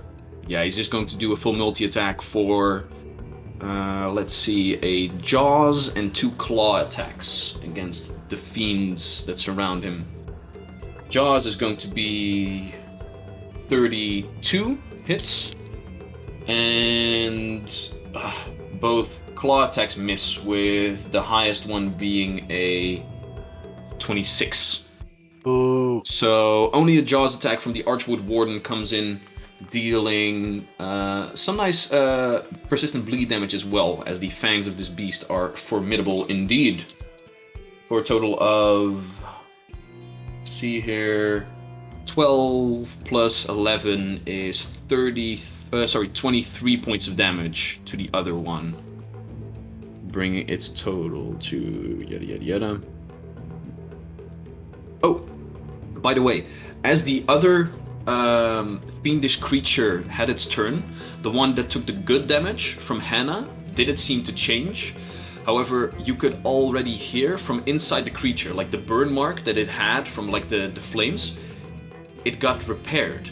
As you saw like a small little valve open up, and a piece of metal just embed itself over the wound, and just break a little piece of the bone that it was attached to. The creature itself pulled out in pain a little bit, but still it healed a couple of hit points back, as it also has regeneration.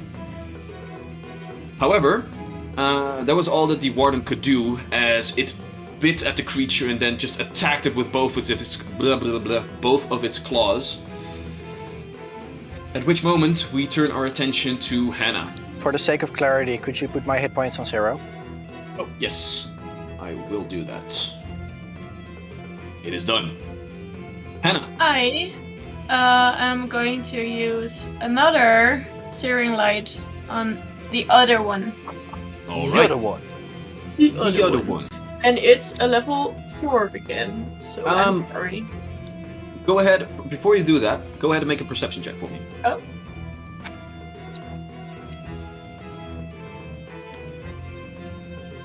That's 32. 32. All right.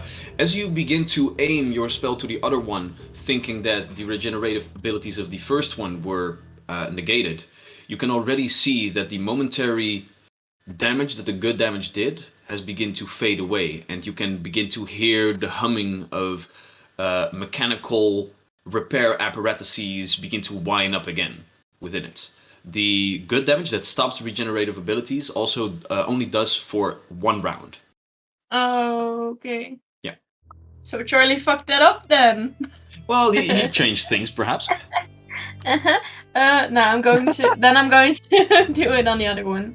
On the one that I hit before. Yeah? Alright. You done goofed. Well, the encounter for only 2 combatants Should be instead of easier. like Yeah, 5, that's fair. plus also the Archwood Warden that could have become an ally that you now have, was a little bit downgraded. Sorry that I have to do this. You first have to roll the d20. Right. Forgot that part. So, you guys want to like start another game while we wait for Hannah's damage roll? I don't mind. So my attack is 37. 37 hits. Not a crit. Damn it. Nope. 30 is its AC. You don't want Yeah, to that's crit, fair. Crystal, then you're just gonna have to roll too many dice again. Yeah, I could just do it times 2. That's fine.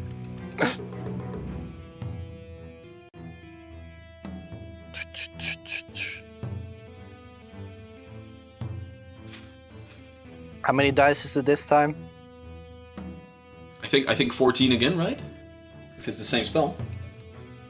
Why don't you just have this ready? You knew that you're gonna cast it again. Why did you remove them again? Oh, she's canceling. It's it. gonna be fine.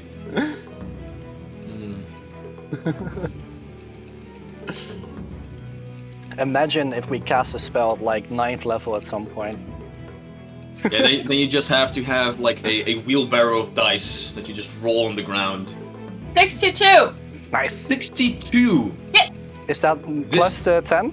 Yes. Nice. Alright, Then, as you once again, the holy energy that Melora has bestowed upon you had not yet faded away, as you once again begin to coalesce all of this energy, and a second beam of light, as this concentrated laser beam hits the beast in the side, the cloud of poisonous smoke that it emanated from its body is burned away with it as well, as you can hear.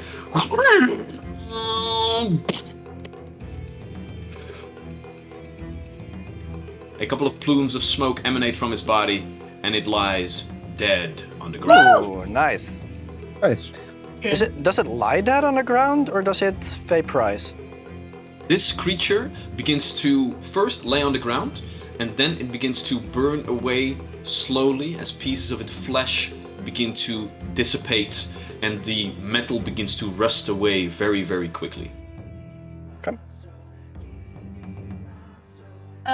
And I am going to order Melo to walk towards me. Right. Are you gonna... Never mind, I'm not gonna say anything. Alright, and with that, the attack of opportunity is triggered from the other guy. Oh, wait, no. It's done. I'm sorry. It's done. Huh? You did it.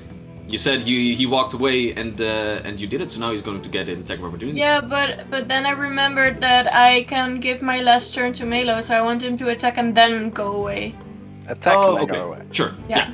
He's still going to go away, but still. Yeah. do Okay. it. Fair enough. Yeah. No, I thought like you reacted to the fact that he was going to get an attack of opportunity. No, like, no, oh, then no. I'm not going to do it. Well, this is cheating. Oh, I was just going. I was just stuck in my head. You can still attack me, but later. Fair Just give me a enough. I moment, will do okay? that. I will do the attacking. Thank you.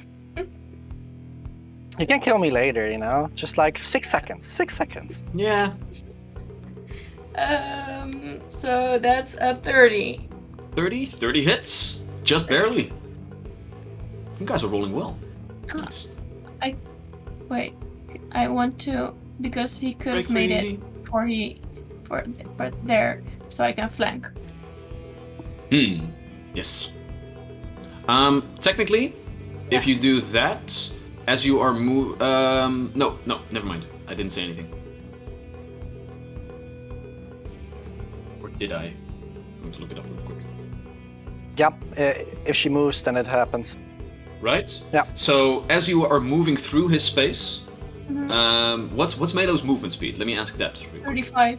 35. Okay, so I'll try to help you out a little bit. Where did Melo start? Melo started right here, right? Yeah. Okay, so as Melo begins to move, because he is in range of this creature, he is going to get an attack of opportunity nonetheless. Even if you stay in its range, those are D&D rules that normally only if you exit it. Pathfinder is a little bit more difficult, so the attack of opportunity is going to come as soon as Melo begins to move around him. So as Melo tries to move to this location, the attack of opportunity comes before that. So it can be the fact that this might down Melo, so let's see what happens. That is going to be a 34 to hit. Yeah, that hits. Alright, is that a critical hit? No. Alright. His AC is 28. So very good. Then Melo takes a total of only 17 points of damage. Pretty low. Ah. However, he does take 1d6 persistent bleed damage, and he was already bleeding, so at the end of its turn he's going to take 2d6. So he's probably going to be a little fucked up. Did you, yeah. Okay. There we go. Yeah, as Melo runs by, one of the claws rakes the side of him. You can see that his eyes are glazing over a little bit. He's on his last legs, but he knows that he just needs to get this beast down and then he'll be fine. The hero damage already? Yeah, I did. That was 16. 16 points of damage to a total of... There we Oh, go. wait, that's So 6. D4 again. Yeah. Oh, okay. Very nice, No, I very did nice. the D4 this time, but not the plus 6. So that's Alright. 16 plus 6. Nice. 22. The damage is done. And then Alright. Melo is going to walk over here. Okay, so Melo takes another double sixes. So at the end of its turn, as Melo steps towards you, Hannah, he collapses at your feet and just goes like, did I do good, Mom? But he is down Poor as thing. his hit points drop to 0 as he just bled out too much. No. He just looks at It's you going to and be fine. poof. I'm close, it's fine. It's fine, baby, So it's he's fine. wounded. Fine. He's wounded. Alright, that was your turn. Then, Yes. as Zell sees this happening, Zell is fucked up a little bit. However, he is going to try and... Yeah, he's just going to... what's he going to do? He just stands there and says... Fuck this beast. We just need to focus it down. Crumble before the might of the Crescent King! And as he squeezes his hand, he coalesces the darkness of the night itself around the creature as he casts one of its harm spells. And let's see here. Big money, no whammies. Ooh, that's 33, so that hits. So Zell's going to do a total of 4d10 damage from afar, Nice. which is a nice little thingy. Oh no, wait, even more. Plus his modifier as well. So that's going to Nice. be 18 plus 4 or 5. What was it? 5, Only I think. 5 by now? I think it is. Yep, plus 5. What did I say? I said 18 plus 5, which equals 23. So he can deal a nice little chunk of damage to the beast as well. Musica. Yes, there we go. And let's see, for his last action, he is just... he can't really do something with one action. He's going to walk a little bit over here to make sure that he is safe at a nice little distance. Alright, that will be the end of its turn. Oh no, wait, he is going to retch. So as he stands there, you are one ugly motherfucker. And he pukes and his sickened condition is gone because he also failed his save. Oh wait, so he took a -3. There's a 33, so that still just hits with a 30. Okay, yeah, I'm good. Alright, that was his turn. Then the hunter is having its turn once again. This beast, seeing that he is now surrounded, also begins his overdrive mode as he begins to war up a little bit more. And yeah, Iroh, he is looking at you, and he is going to try and see if he can succeed, because you just look like shit. Because you are frightened 3 and sickened 2. You take a -5 to your AC at this moment. Oof. Yeah, that's gonna be 2 crits, buddy. So that is going to be a 34 on the first one. Yeah, that. You said -5. Yeah, -5 momentarily, I believe. And then you rolled a 34. You said. Mm-hmm. Yeah, that is a crit. All right. Let's see. You take a standard penalty to all your checks and DCs. Is AC also a DC? Yeah. Think so, right? Yeah. Okay, so then you do take minus. Okay, so the first one is a crit. Then the second one is going to be a 24 to hit. That just hits. All right, so a critical hit and a normal hit. Then, because he had 2 hits, he's going to use his last action to rend to automatically hit with another claw attack. So this creature, yep, that's what rend does. So he hits you with one claw and another one, and he just goes shing, shing, shing, shing, shing, shing, shing, shing. This mismatch of blades just rake across your arms, and your physique crumbles underneath the might. Recall will use a reaction. Yeah, he is going to use his glimpse of redemption on the first one. So the second one is going to be a 22 decide? to hit. Yeah. Second one is going to be a 22 to hit. Does a 22 hit? 22 does not hit. No. All right, so then he can't use the rend. So And the first on one the is still a first critical one- hit. Oh, let me give you. Let me take a moment. So the first one is going to hit. Then he needs to use his last action to just see if he can hit. What is it, Max? The first one was a crit on 34, but with the -2 of enfeebled, it was 32. I'm not sure if that crits. The enfeebled only works for after that. Oh, okay. So I the thought first it was for it's the like- for the same attack. No, it then becomes enfeebled. Like Cool. it can choose to not do damage, or it can do damage with the resist and then become enfeebled. So the last attack with his enfeeble 2 with a minus is going to be 29 total. Yeah, that hits. Okay, Yep. so you have one critical hit, but the rend got knocked down by Grakal. Thank you for reminding me, Allison. So the first attack is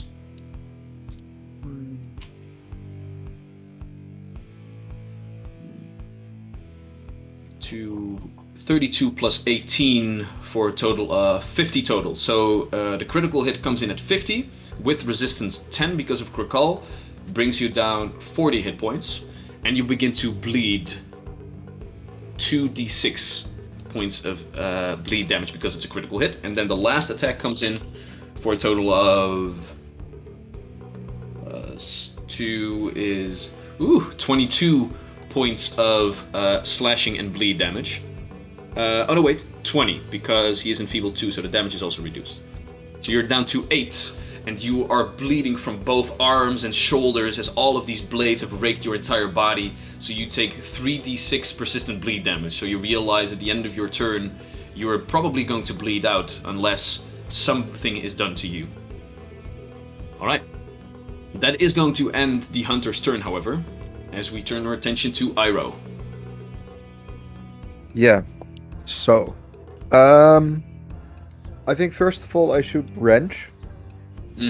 So I can get rid of those sickened. Okay, so condition. you're no longer sickened. I was sickened too, so I had to wrench 2 times, right? So 2 actions. Yes, I believe so. Or is it just that one sickened condition gets completely annihilated? Yeah.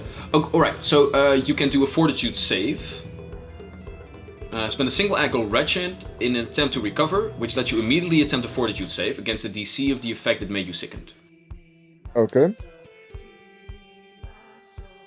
So my fortitude save is an 18. 18 total. Ooh, that's not going to be enough. So you're still fucked up right now. So that's 1 action or 2 now? That was one action that you used it. Then I'm gonna grab Ori's drink and Ori's gift and drink it, just to see if it helps. Roll me a flat check. Go Heal ahead me, and just roll a bitch. d20. A 3 again. A 3. Yeah. I will give you this. It doesn't heal you, but it does get rid of the bleeding. Oh. So it just mends your wounds. I'll take that. That's nice for a free. Yeah. After which, I am going to do a flurry of blows. I am still frightened free, so what does that do for my attacks? -3 as well. You are looking at this beast, and it is just fucking your shit up. Okay. So let's hope that we can get rid of it. All checks and DCs, yeah. So the first one is a nat 1 again. The second one might be something. That's gonna be -8. So 19 would be 23. Won't 23, hit. still not enough to hit. Yeah, and that's it. And then next, and then I'm probably gonna die. All right. So right now, because you're already affected by this creature, your frightened condition does reduce by 1. Yeah. At the end of your turn. And at the end of your turn, we turn to Grakal. Grakal walks over the corpse of, well, now almost gone corpse of this devil, or fiend, or whatever it is. As you see, like in the matter of a few seconds, this creature begins to turn into some sort of foul, like yellow-black oil, almost. As if the filth of machinery itself is what this creature was made of, as it begins to seep away in the ground. It does take a minute in total to evaporate, so it is still there for now. Yeah. Okay, so Grakal is basically gonna jump on the creature and push his shield towards, hopefully between Iroh and the creature, and meanwhile lay on hands Iroh. Very well. So he's gonna raise his shield and lay on hands on Iroh and moves. Okay. Yeah, so he splashes a little bit through the puddle over the creature, which is basically difficult terrain, but he has more than enough movement to get there, and also heal Iroh. Yeah, Iroh, you heal 24 hit points, and your AC is up by 2 for the next round. Ooh, nice. Iroh back at 32. All right, Cool. so that was a move and raise shield and heal for all 3 actions. Okay. Then the warden standing next to this monstrosity is still just going to unleash all of its attacks, just trying to get this motherfucker down as well. First one gonna come in at a 9 plus 21, 30 total. Nice. Second one, natural 1. Natural 4. Jesus. Okay, Damn. so 1 attack hits. So the creature does take... Oh, wait, and it already was bleeding. So... Okay. Just making sure that all of the damage calculations are up and accounted for. Then... Yada, yada, yada. Okay, well, it rolled very high on its damage. That's going good. to be 25. Nice. Alright, and it is bleeding even more. So this large, hulking mass of muscle and fur and tribal tattoos is just... aiding from the other side. You can see the water splashing upward with its large footfalls. The leaves and twigs that are crushed underneath its heavy limbs are also thrown about and across this being of metal and machine. But that's his turn. DM. Allison is a spoopy ghost. Yeah. Last turn. Mhm. Last turn of the enemy. He didn't bleed yet. Do we want No, to do that? I did that. I added that. That's what I said with the bleeding. Like, oh wait, Cool. I forgot to do the bleeding. Okay, so Allison, you are now officially back into your physical form, but you are napping for an hour. And then Hannah is back up. Okay, so I'm going to use heal animal, but I'm not going to do the verbal thing, only the somatic thing, so it's only 1 turn. Okay. So Only one action, thingy, yeah. action, yeah. Isn't somatic touch? Damn it. So somatic is hands. Yeah, I don't but know what the range is. Do you have to be in touch range for the first Can one? Can I touch him from here? Nope. Damn it. Touches within 5 feet. Is next to you. Sorry. So over here? Yeesh. Oh, then I could just do the 2 action thing Yeah. and heal him even more. Yeah. Yeah. Yeah. Too bad. Fine. Okay then. So you're gonna stand back up here? No, I'm just going to stand next to Melo. Yeah. Okay. Yeah. Don't you heal more if it's 2 action? Yeah, but I wanted to use my other 2 actions to heal another Curing Light. But right now you already had to use 1 action to move towards him. So it's it's still 2 actions. Yeah, but before I didn't know that I had to touch because I didn't think of that. So I could do the action and then still do the other thing. Well, if you want. Yeah, I can't now. I know. Well, Right. If do whatever you want. Just, yeah, you I'm going walk to and you're do going to touch heal. thing. Okay. stress. You guys are making me stressed by trying to explain things I already know. Sorry. We And just it's want true, Melo you to guys be are- alive. Yeah, me too, but I also want that thing dead. I get that.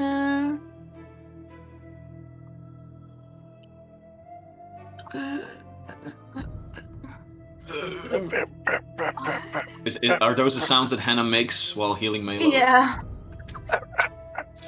God.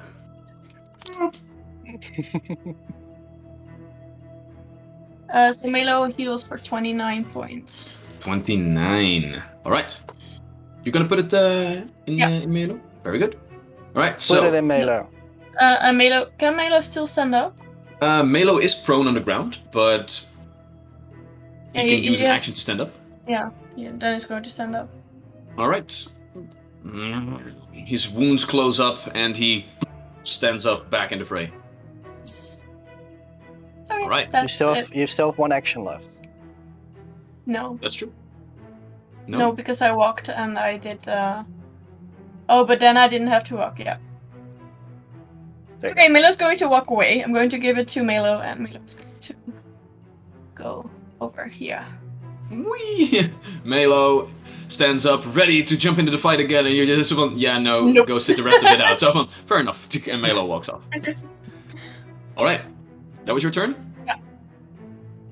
All right, at the end, we go to Zell's turn, and he just stands there. I want this beast die already! And he just continues with the spell casting. For a 29, misses this time. As the dark energy does coalesce around the creature, but it's just not enough. Damn it! So that's all he can do. He already retched, so he is okay. So he is just going to get in a little bit more favorable position by running down there. All right. Then we go towards the hunter once again. So he is smelling blood, quite literally. So he is going to go ahead and go fuck your shit up, Iroh. He does Reaction. take. Sorry. Reaction. Yeah. The reaction of Grakal is going to come in, but that's only going to happen on a hit. However, as he is in overdrive momentarily, he does take 10 points of fire damage at the start of its turn. So right now it's a race against the clock. All right, Iroh, first attack, gonna come in at. That is going to be. He's still enfeebled because it's for an entire round. So that's going to be a 24 total. Yeah. So I was still sickened, I believe. Yeah. So you were still sickened 2 and frightened 2 because that got reduced. Yeah. So is that a -4 or -5 right now? -4 momentarily. -4 plus 2 because I got that from the lay on hands, I believe. Yep. That's correct. Yeah. So in that case, it's 24 is not gonna hit. All right. So even with all of this stuff heading your way, it still misses. Yeah, that's a 4 on the die, plus 20. All right. So, but he still has 3 actions left. So the second attack is going to come in with a -4. That's going to be a 28 to hit. That hits. Yeah. All right. So that's going to be another glimpse of redemption from Grakal. So the claw comes in for is 14. 14 plus 5 is 19 points of damage, reduced to only 9 because of the redemption. So bring you down to 23. And let's see. Yeah, it's going to try and go in for another claw attack because he wants to get that free rend in at the end. So again, just storm of claws. Third attack gonna come in. Does the enfeebled stack? Is he now enfeebled? No, I don't think so, right? Yeah, just 2. So that's going to be 26 to hit. That just hits now. Just Also hits. with the +2?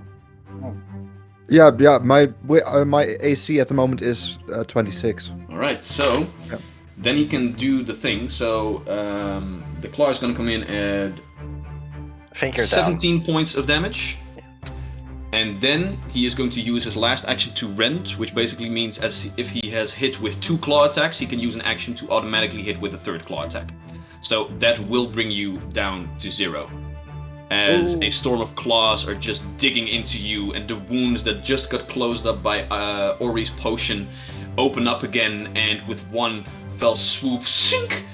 You look downward and you can see through the clothes the large stains of blood begin to apparate, and you tumble down to the ground. Oh no! Alright. That was its entire turn, though, to bring you down. Well, Iroh, you are already here, so go ahead and make me just a flat check. Was he already wounded 1 before? No, did he Iroh go wasn't down? down yet. No, Iroh didn't go down yet. This is the first time, so... A flat 15. 15, alright, so that means that you are now stable. So you are no longer bleeding out. It seems that the wounds that this creature gave you aren't as fatal as it first looked. However, it's still looming over you, so you might be in trouble. Yes. Don't you get the damage first, and then you have to roll, or is it before? Don't you get the damage first, and then you have to roll? Iroh's bleeding. Does that still stay after you go down? Yeah. I thought that persistent damage just. Why wouldn't it? Stops. I don't know. Good question. Persistent I think it damage. continues. Condition. Yada yada yada. Instead of taking persistent damage immediately, you take it at the end of your turn as long as you have the condition. Rolling any damage. After you take persistent damage, roll a DC 15 flat check to see if you recover from persistent damage. Yeah, it doesn't say that it goes away, I guess. No. So yeah, so you basically increase your wounded condition because of the bleeding, and then you reduce it again because you succeeded on your death save, so to speak. Okay, then so he's you're still back at dying 1. He still has to make a check for the bleeding then. Yeah. So now roll another D20, and if it's a 15 or higher, the bleeding stops. What happens when it's a natural 1? Then you just keep bleeding. Then I just it's keep not bleeding. real. All right, so you're still bleeding out. So it's still like that battle between your death saves and the bleeding if you are going to make this or not. However, Recall is first. Does Iroh have a potion on him? Probably, yeah. Probably, right? I think so, yes. I feel like Grakal would try and heal Iroh with a potion. All right. So there'll be 2 actions to like grab it from Iroh's side and feed it to Iroh. I feel like he would have a potion of himself as well. Would that But still, normally a potion would always be 2 actions because you need to grab it and drink it. But we take a little shortcut and we say for a person to drink it themselves, it's only 1 action. But if you're going to feed it to another person, it's still going to be 2. Okay, that's free. Free healing. So you're at 3 hit points. All right. So at least and, up. Yeah, and the bleed automatically stops as soon as you get a heal. Cool. Then Grakal will try and taunt the creature, just yell in his face. Try and go ahead and lure make his an attention. intimidation check for Grakal. Natural 1.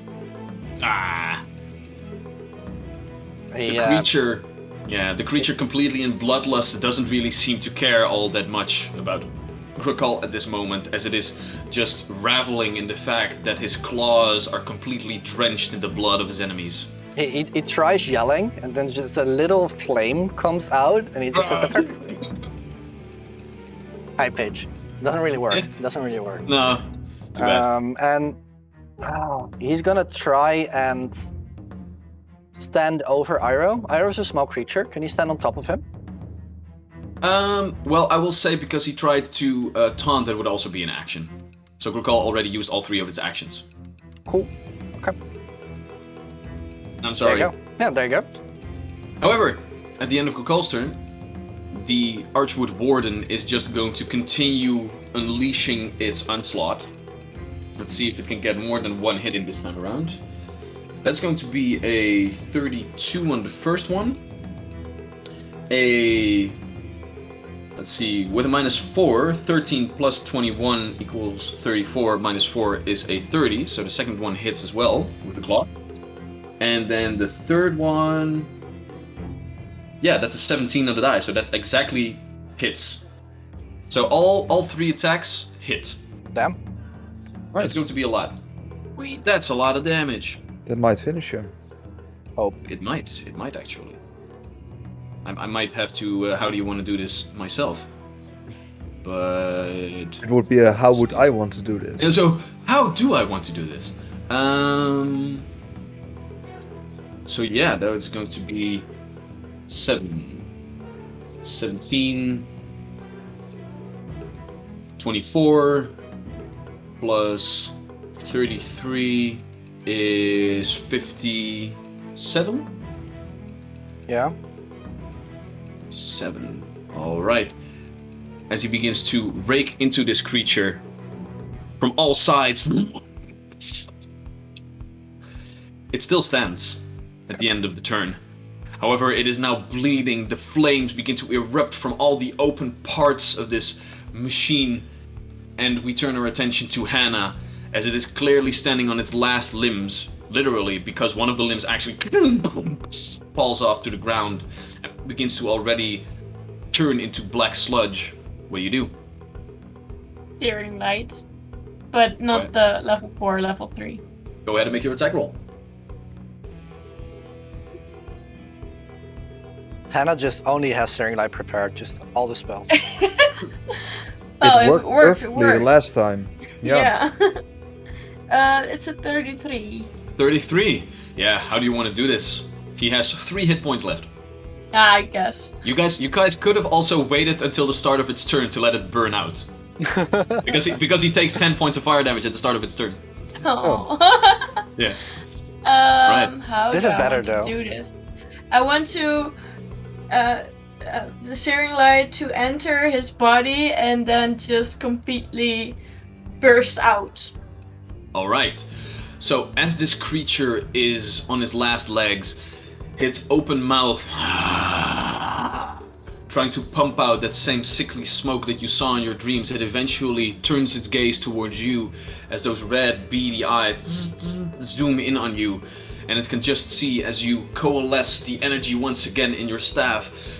And as you push out forward, the beam of light enters its open mouth, and from inside, all of the open wounds that are now pushing out flames begin to push out the searing light itself, as holy light begins to fill the entire forest for a glorious moment, as it then just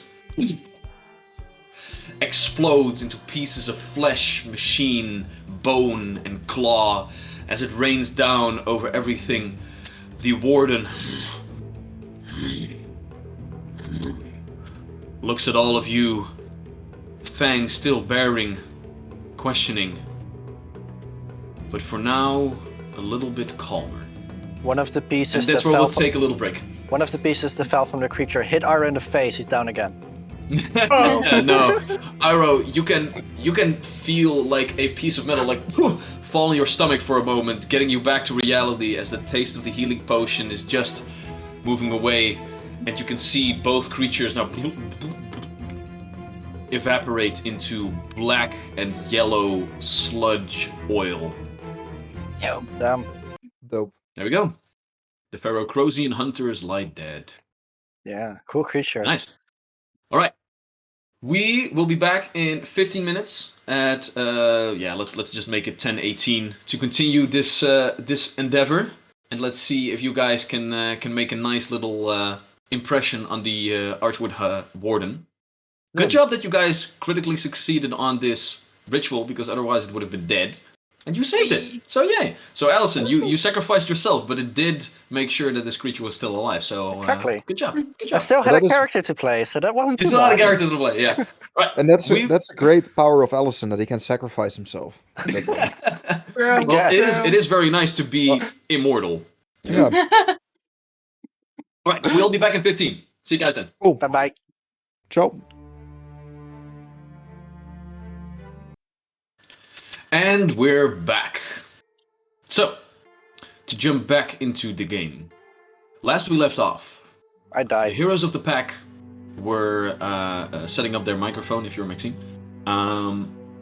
We're trying to find Iroh's long-lost friend, Dagwood, and in so doing, tried to summon a warden of the woods to guide them towards them.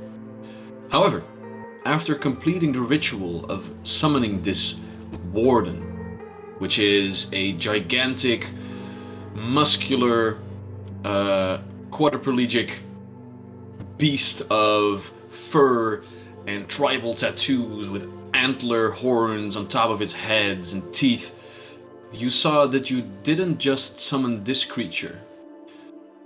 It itself was being hunted by 2 machine horrors that Hannah and Iroh had the same day encountered in their very nightmares. After a heavy battle, where Iroh was eventually downed as well as Melo, but with the use of some magical healing in the form of potions and nature-y stuff. Everybody is back up, except for Allison, who got poofed into a vampiric mist and is now taking a little rest in his coffin to get back up to speed. As the carcasses of these metal monstrosities begin to turn into black sludge and seep into the earth, never to be seen again, all of you are heaving and hoeing after the rounds of combat, as the Warden of the Woods itself is heavily wounded by the onslaught that it had taken. It is now just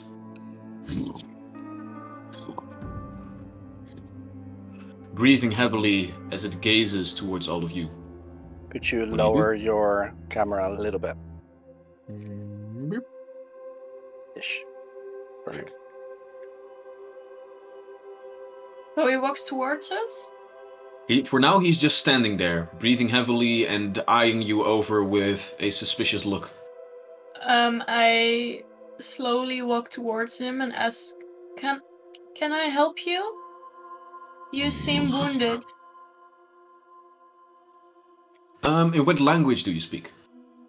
Oh, common, I think. What languages do you speak? What languages I do you speak understand? Sylvan, Elvish, Common, and Druidic. All right. Then you do realize that as this creature is speaking in Sylvan, that you can understand him. As he says, "Who are you that have summoned me? And why are you here? Do you align yourself with these beasts?" No, we definitely do not align ourselves with them. That's why we were fighting them as well. Else we wouldn't have done that. My name is Hannah.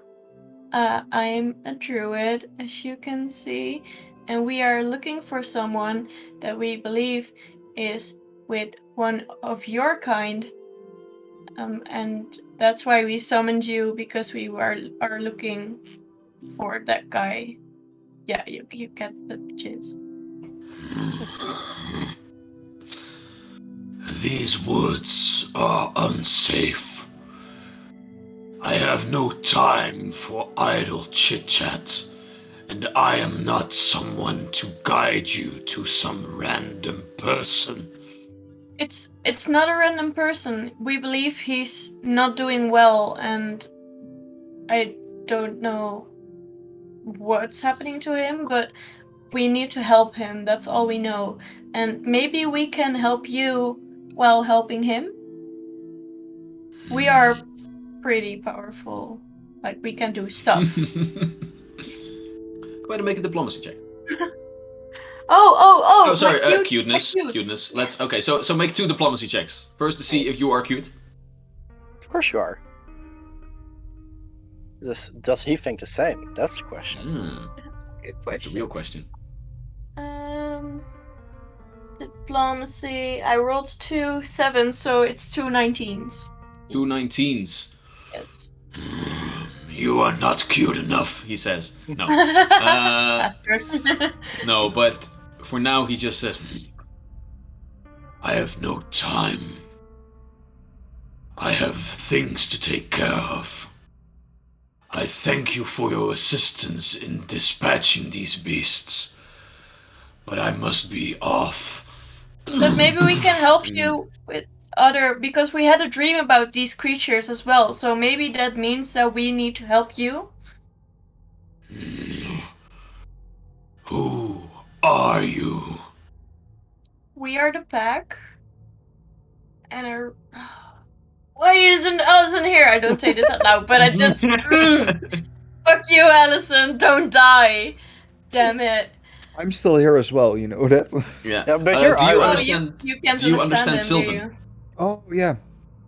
I can't understand the bloody word. You hear saying. this? You hear this beautiful melodic tone coming from both these individuals, as they seem almost in some sort of very beautiful elvish song, almost communicate with each other. but you don't understand any word that they're saying. Wild magic. Oh, frick. Wild Damn it. magic. Oh, God. Oh, God. All right, so let me I'm get not the prepared.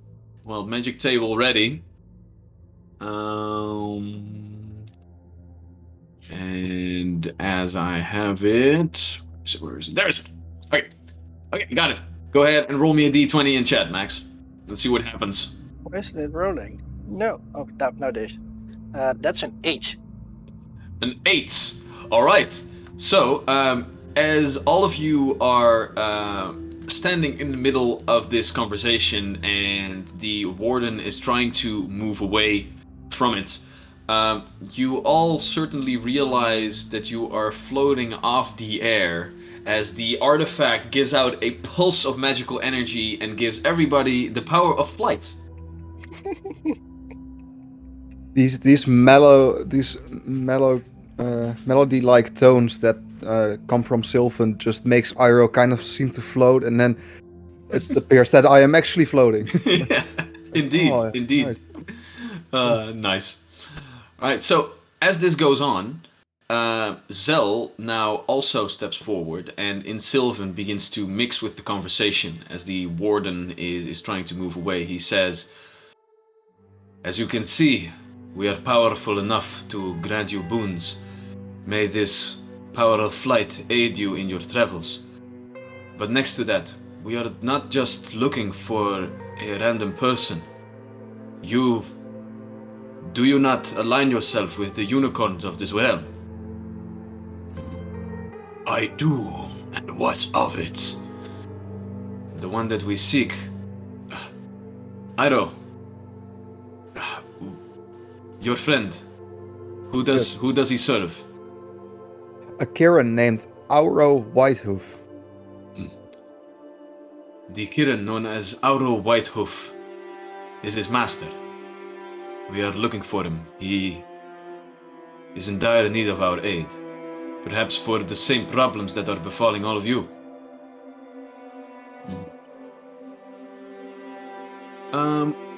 Hannah, with this, he's going to try and aid you for another diplomacy check.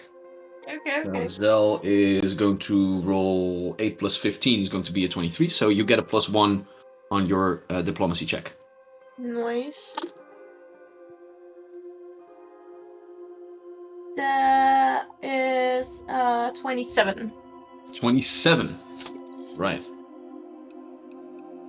That's pretty good. With that, yeah, let me take a look-see. Because 14. this is going to be just on the border. Well, yeah, because he is a level 10 creature, so his DCs are 27. Nice. "If you all wish to aid, I am in need of medical attention.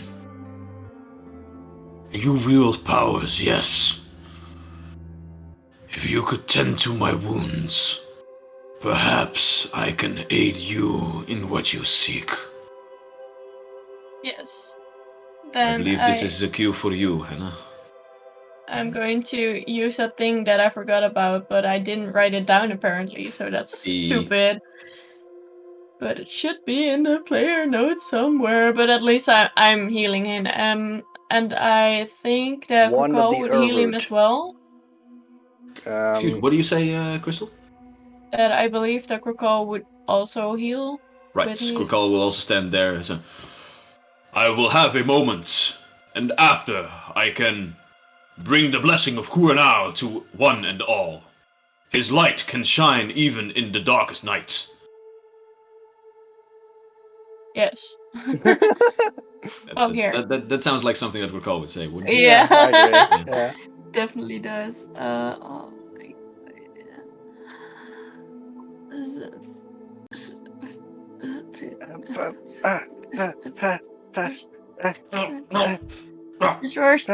Restores 2 times its level hit points and is immobilized. So Can you share what you're reading, Crystal? Because right now we One of only look at you staring at the the camera. roots. Mm-hmm. what does it do? Can you, Can just can you read out loud? loud? I'm not please. sure. Okay, this wand consists out of a small brown root which grows out into a single light green leaf. Right, Its magic makes someone sprout roots and absorb nutrients from the ground. right. Range touch frequently once per day plus overcharge. Effect: the target is under the effect of a second level restoration spell, restores 2 times its level hit points, and it's immobilized until the end of your next turn. Cool. There we So go. heal All right, 20. so the restoration spell doesn't do anything for him because he's not under any certain afflictions. However, as you pull out the wand and you use your action to swish and flick, you We a already bead of fly. green, yeah, but now even a little bit more. A bead of energy floomps into the warden, and as he sits there for a moment, he lets himself rest on the ground a little bit, as from his hands and his feet he begins to sprout all these small little white roots who begin to push into the ground, absorbing nutrients from it, and in the matter of moments you can see a lot of his wounds close up and become less dire as he recovers 20 hit points. So that's nice. I thank you. But as the immobilized condition eventually Passes. removes itself from him, it passes indeed. He rips itself loose. I must go now first. I do not serve Auro, but his brother. I fear the worst for his health.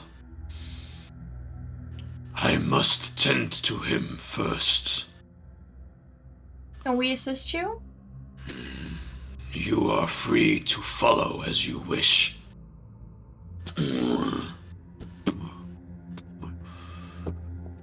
Are you coming? Yes. Yes, but we do need a moment. And Zell runs up and gets the horses ready to carry on with the travels. I help him. Yeah. So for a moment, all of you go ahead and take a moment to unpack the tent. In this time, I would say Grakal can use his wand, not his wand, his lay on hands 3 times. With his wand. With his wand, perhaps he uses his dragon wand to bestow all of you with the magic of Kura now. However, how many hit points does Grakal heal with that? 24 Allison? times 3. 24 times 3. All right, so I believe that 72. Iroh can use a lot of those, right? Because Iroh is most on 3 definitely. hit points at the moment. Yeah. So Iroh at least. What do you guys want to do? How do you want to distribute these? I think to make the big guy happy, at least heal him. Iroh could also use it once, so Iroh, Melo, and Okay. him. Right. Oh well. In the meantime, Hannah, you could also get back your focus points. Oh, right, yeah. You could also heal Melo. Sure. Yeah, I'm going to heal Melo. So 2 Melo's to just Iroh, fine. 2 to Iroh, 1 to him. Yeah. Right. So Iroh, you regain 84 hit points. 48. Okay. Sorry, 48. And the big guy also gets 24 hit points back. Right. The big guy 24. Yeesh. Okay. Bring him back up to a healthy. What was it? Let's see here. 24 plus. Jesus. 62. There we go. Does that mean that I can do my heal Melo thing 3 times as well? Yeah. Yeah, Yeah, so basically, Melo is just Yeah. going to be back up to full. Cool. Alright. As the tent is gathered up and put into the cart, Allison is already getting slowly better and back to consciousness. You then pack up all your things, the horses are calmed down a little bit after the onslaught, and all y'all begin to trek after this large hulking beast.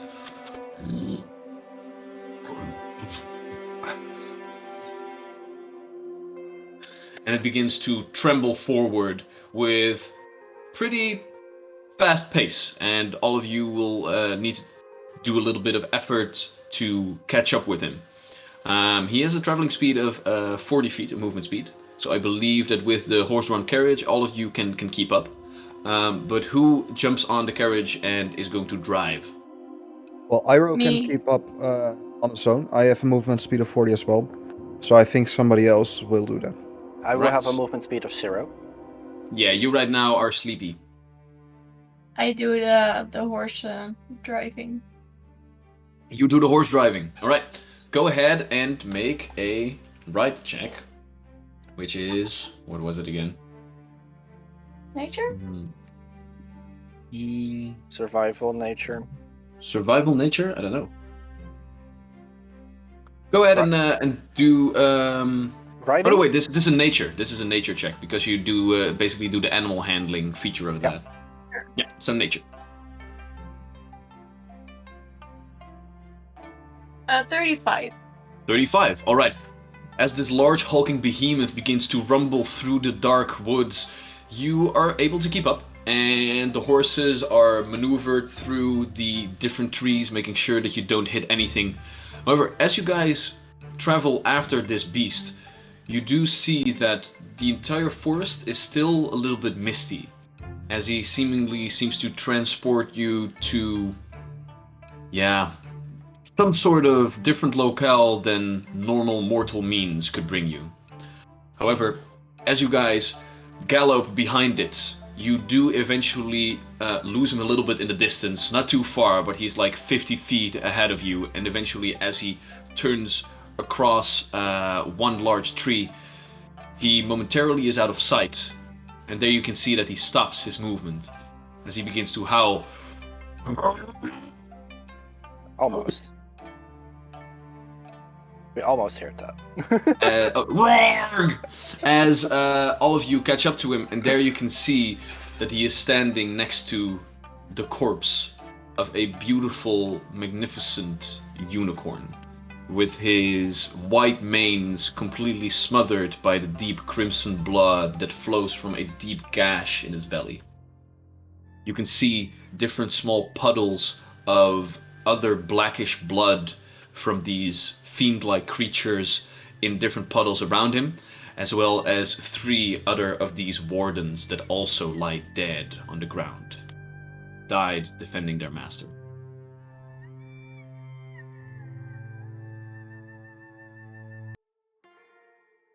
Who?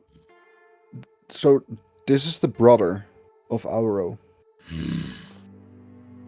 He was indeed. Oh wait, he doesn't understand what you're saying. I translate. He was indeed. What was his name? I'm going to look that up right now. You have to say everything Iroh says, Hannah, otherwise it doesn't count. Yeah. What was his name? His name was Rio Righthoof. His name was Rio, right? Rio. Rio. God damn it. I'll stop now. No, continue.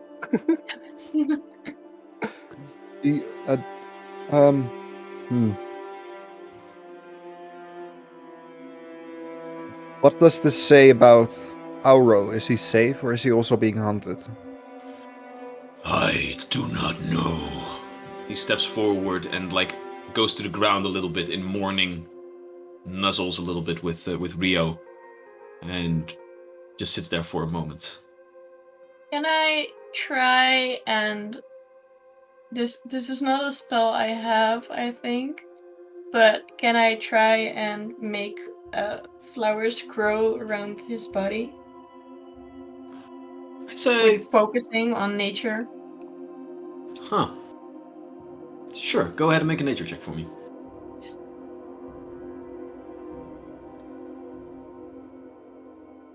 That's 27. 27.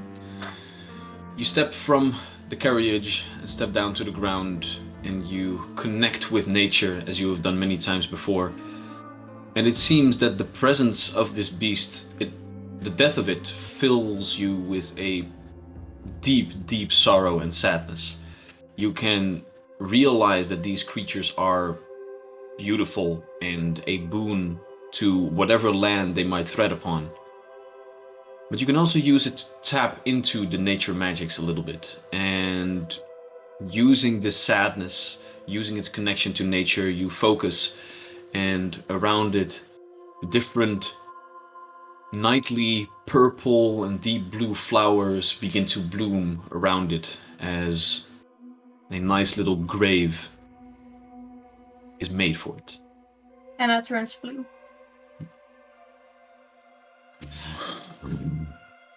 As this creature is momentarily in mourning, is there anything else that you would like to do?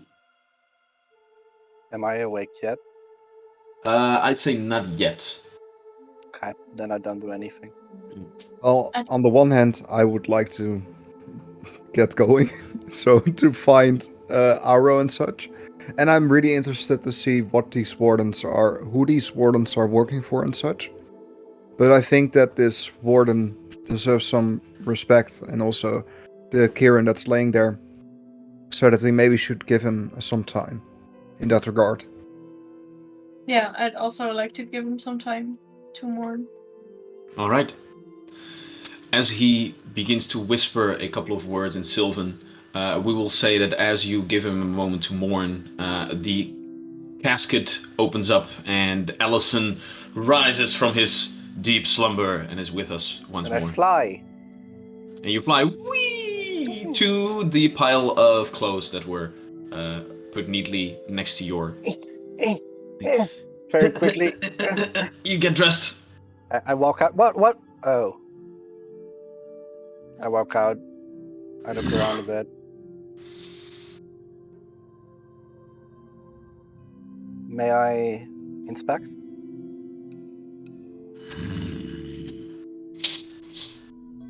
He speaks in Sylvan. You also speak Sylvan, I believe, right, Allison? Or don't you? Yeah, I do. All right. You reek of undeath. Apologies for that. I'm cursed. I speak in Sylvan. Why do you wish to inspect? Wish to see what killed it.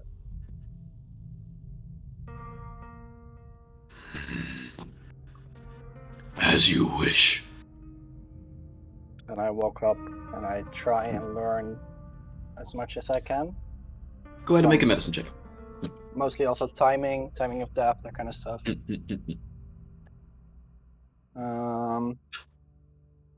27. 27. Nice. Nice high roll. The blood isn't even cold yet. This magnificent creature has been slain very, very recently. Probably as part of the very battle that you guys also had. Pulling away one of the wardens away from this whole quarrel and two of his adversaries with it. You do, however, see multiple things that might indicate you what you are dealing with. Firstly, the wounds that it took were the same that you could also see on Iroh's torso, just very, very sharp blades made to eviscerate foes and inflict bleed damage. You can also see, however, at the eyes that are completely bloodshot, that there was some sort of poison in this creature's veins as well. And you once again can smell this putrid smell of corruption in its blood.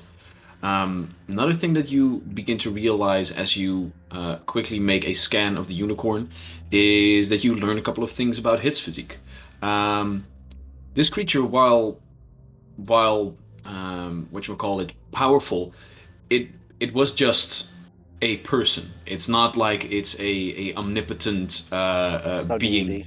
No, you would even realize that it's of a lower level than you are. Oh. Currently, yeah.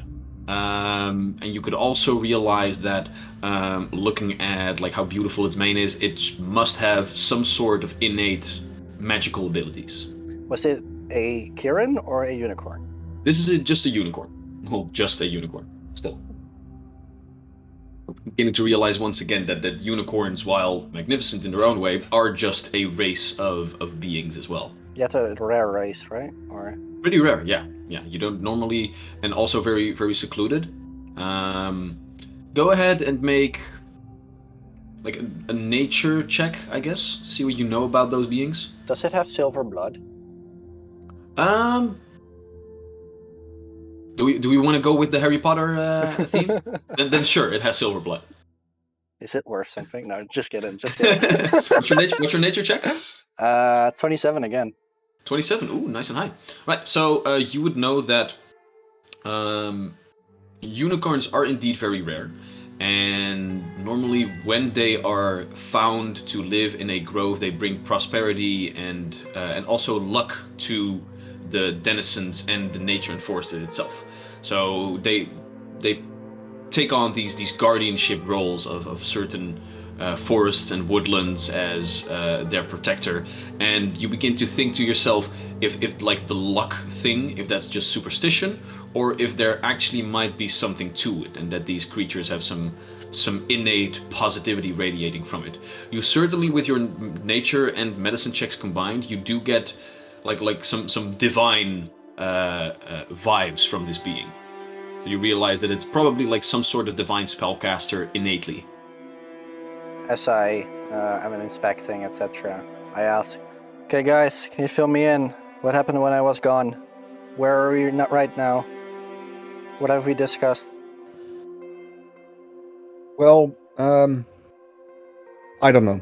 I don't speak the language. It just sounds like singing to me. Hannah? Well, we haven't discussed that much yet. He agreed to go here, and we were allowed to follow. This is the brother of the one we are looking for, named Arrow Whitehoof. And that's Brother's how far name was Rio. And if you wish to help, then help. As he begins to look around a little bit. Are you searching for something? Tracks. Very well. We want to protect the rest of their kin. In doing so, we might save a couple of them. I want to help searching. Excuse me? I want to help searching tracks. Alright. Go ahead and make a perception check then. If you wish to protect, then help me stop whatever this pact of monsters was. They appear to be fiendish in nature. Do you know anything about them? I do not. I protect. I serve. I do not ask questions. Fair enough. 35. 35. As he is scanning the area, you begin to look around a little bit, and while it's difficult to see, like all of the dead of the enemy have been completely evaporated, you do see different claw marks, and as you scan the entire area, one set of claw marks does seem to move a little bit in a northern direction. I point at them. I believe this is something we could use. So they are not all slain. Then we hunt further. With all due respect, we can either hunt the creatures that killed your master, or we could go to its brother and help them. The one you seek, yes. Or another one. We're just trying to help here. Go ahead and make a diplomacy check.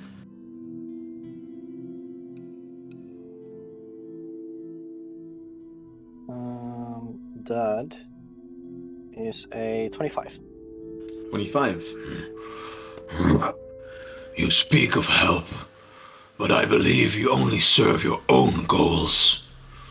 Why do you help? I'm a medic. That's what I do. Once again, we do indeed serve our own goals, but we are no enemies of nature. She is a powerful druid. You saw her power with your own eyes. These abominations are here to wreak havoc on whatever natural order there might be. We try to serve Sylvanus, same as you. And he's going to try and aid, which he succeeds with a natural 19. So, Allison, go ahead and make another diplomacy check with a +2 this time around. Natural 18. So that is a 34. 34. Nice. Nice. All right.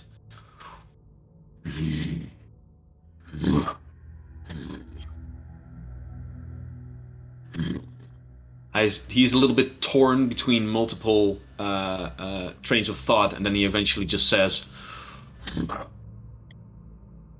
"If we do not hunt, will you serve us to hunt them later?" If that's a way how we can help you, definitely.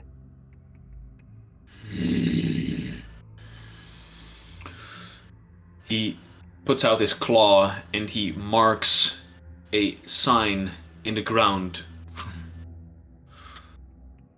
"Do you all accept this pact to serve us against the invaders?"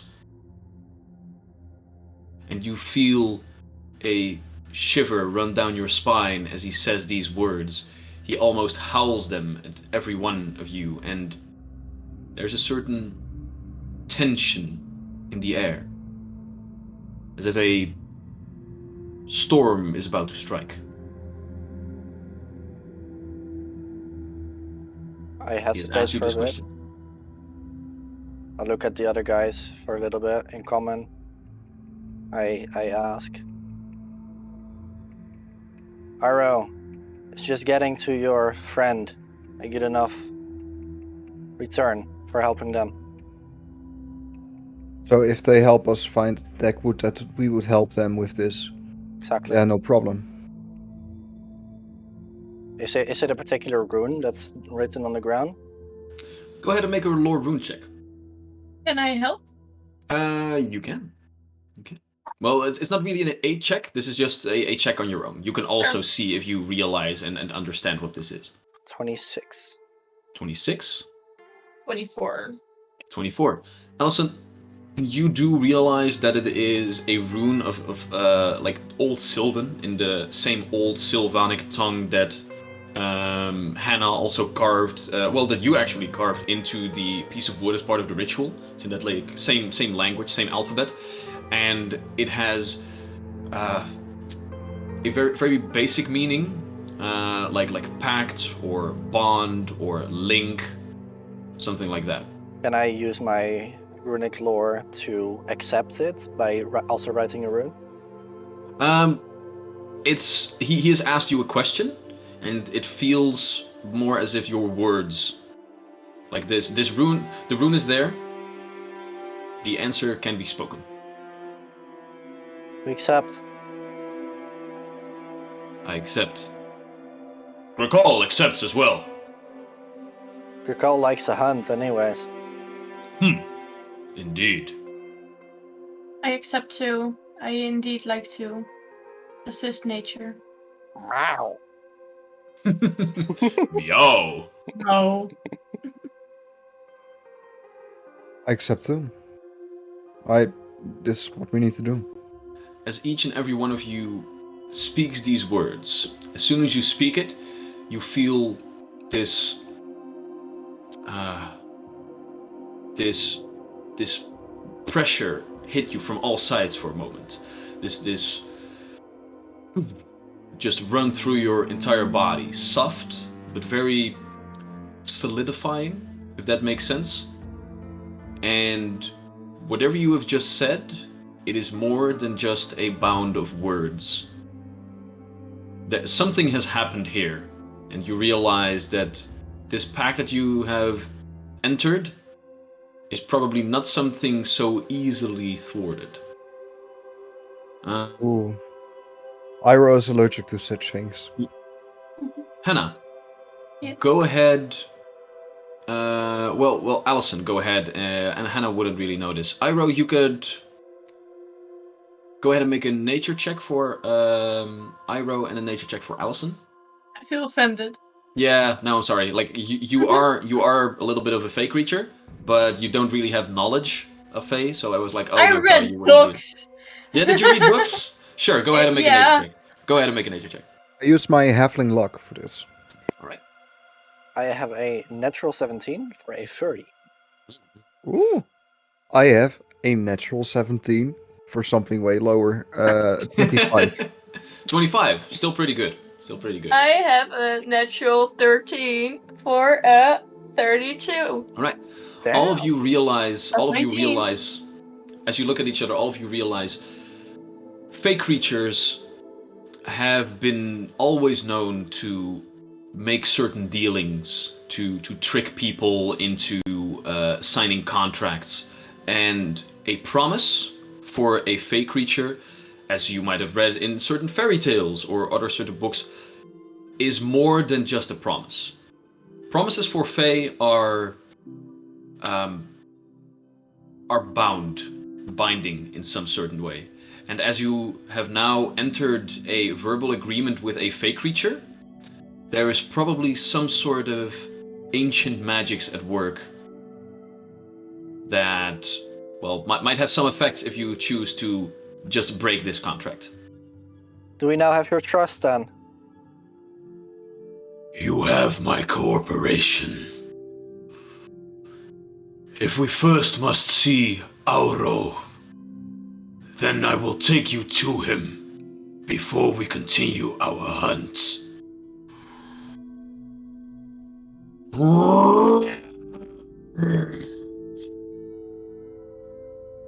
As he shouts out, different birds begin to fly away from the different nearby trees, and one large tree in front of you begins to open up as a somewhat familiar magical effect has been cast. And all of you can now enter this tree to transport you to another locale. As the Archwood Warden walks in first, and the rest of you walk in after, you are met with this beautiful small pond where a trickling waterfall from above falls inward as a large ledge stretches out to the distance on both sides. This small little alcove somewhere within the woods is lined by beautiful large trees with overhanging canopies. You can already see different critters in the trees rise up because this large sound of breaking bark has awoken them from their slumber. And next to the waterfall, you see a large open cave from which steps forward, seemingly also rising from its slumber, a gigantic quote-unquote unicorn with manes of beautiful silver hair, but where a normal horse would have like the normal pelts that you know, this creature instead has gleaming scales of gold, as if it is a dragon itself, a elongated snout that is more like that of a deer than of an actual horse. The horn itself is this beautiful, curled up, spiraling thing of beauty, and it has like this small little goatee of the same silver hair, giving it this very ancient demeanor. And as it steps forward, you can see that at its side, a small little filthy, worn out, tired gnome steps with him. And that's where we'll end today's session. That's going to be very interesting next week. Oh yeah!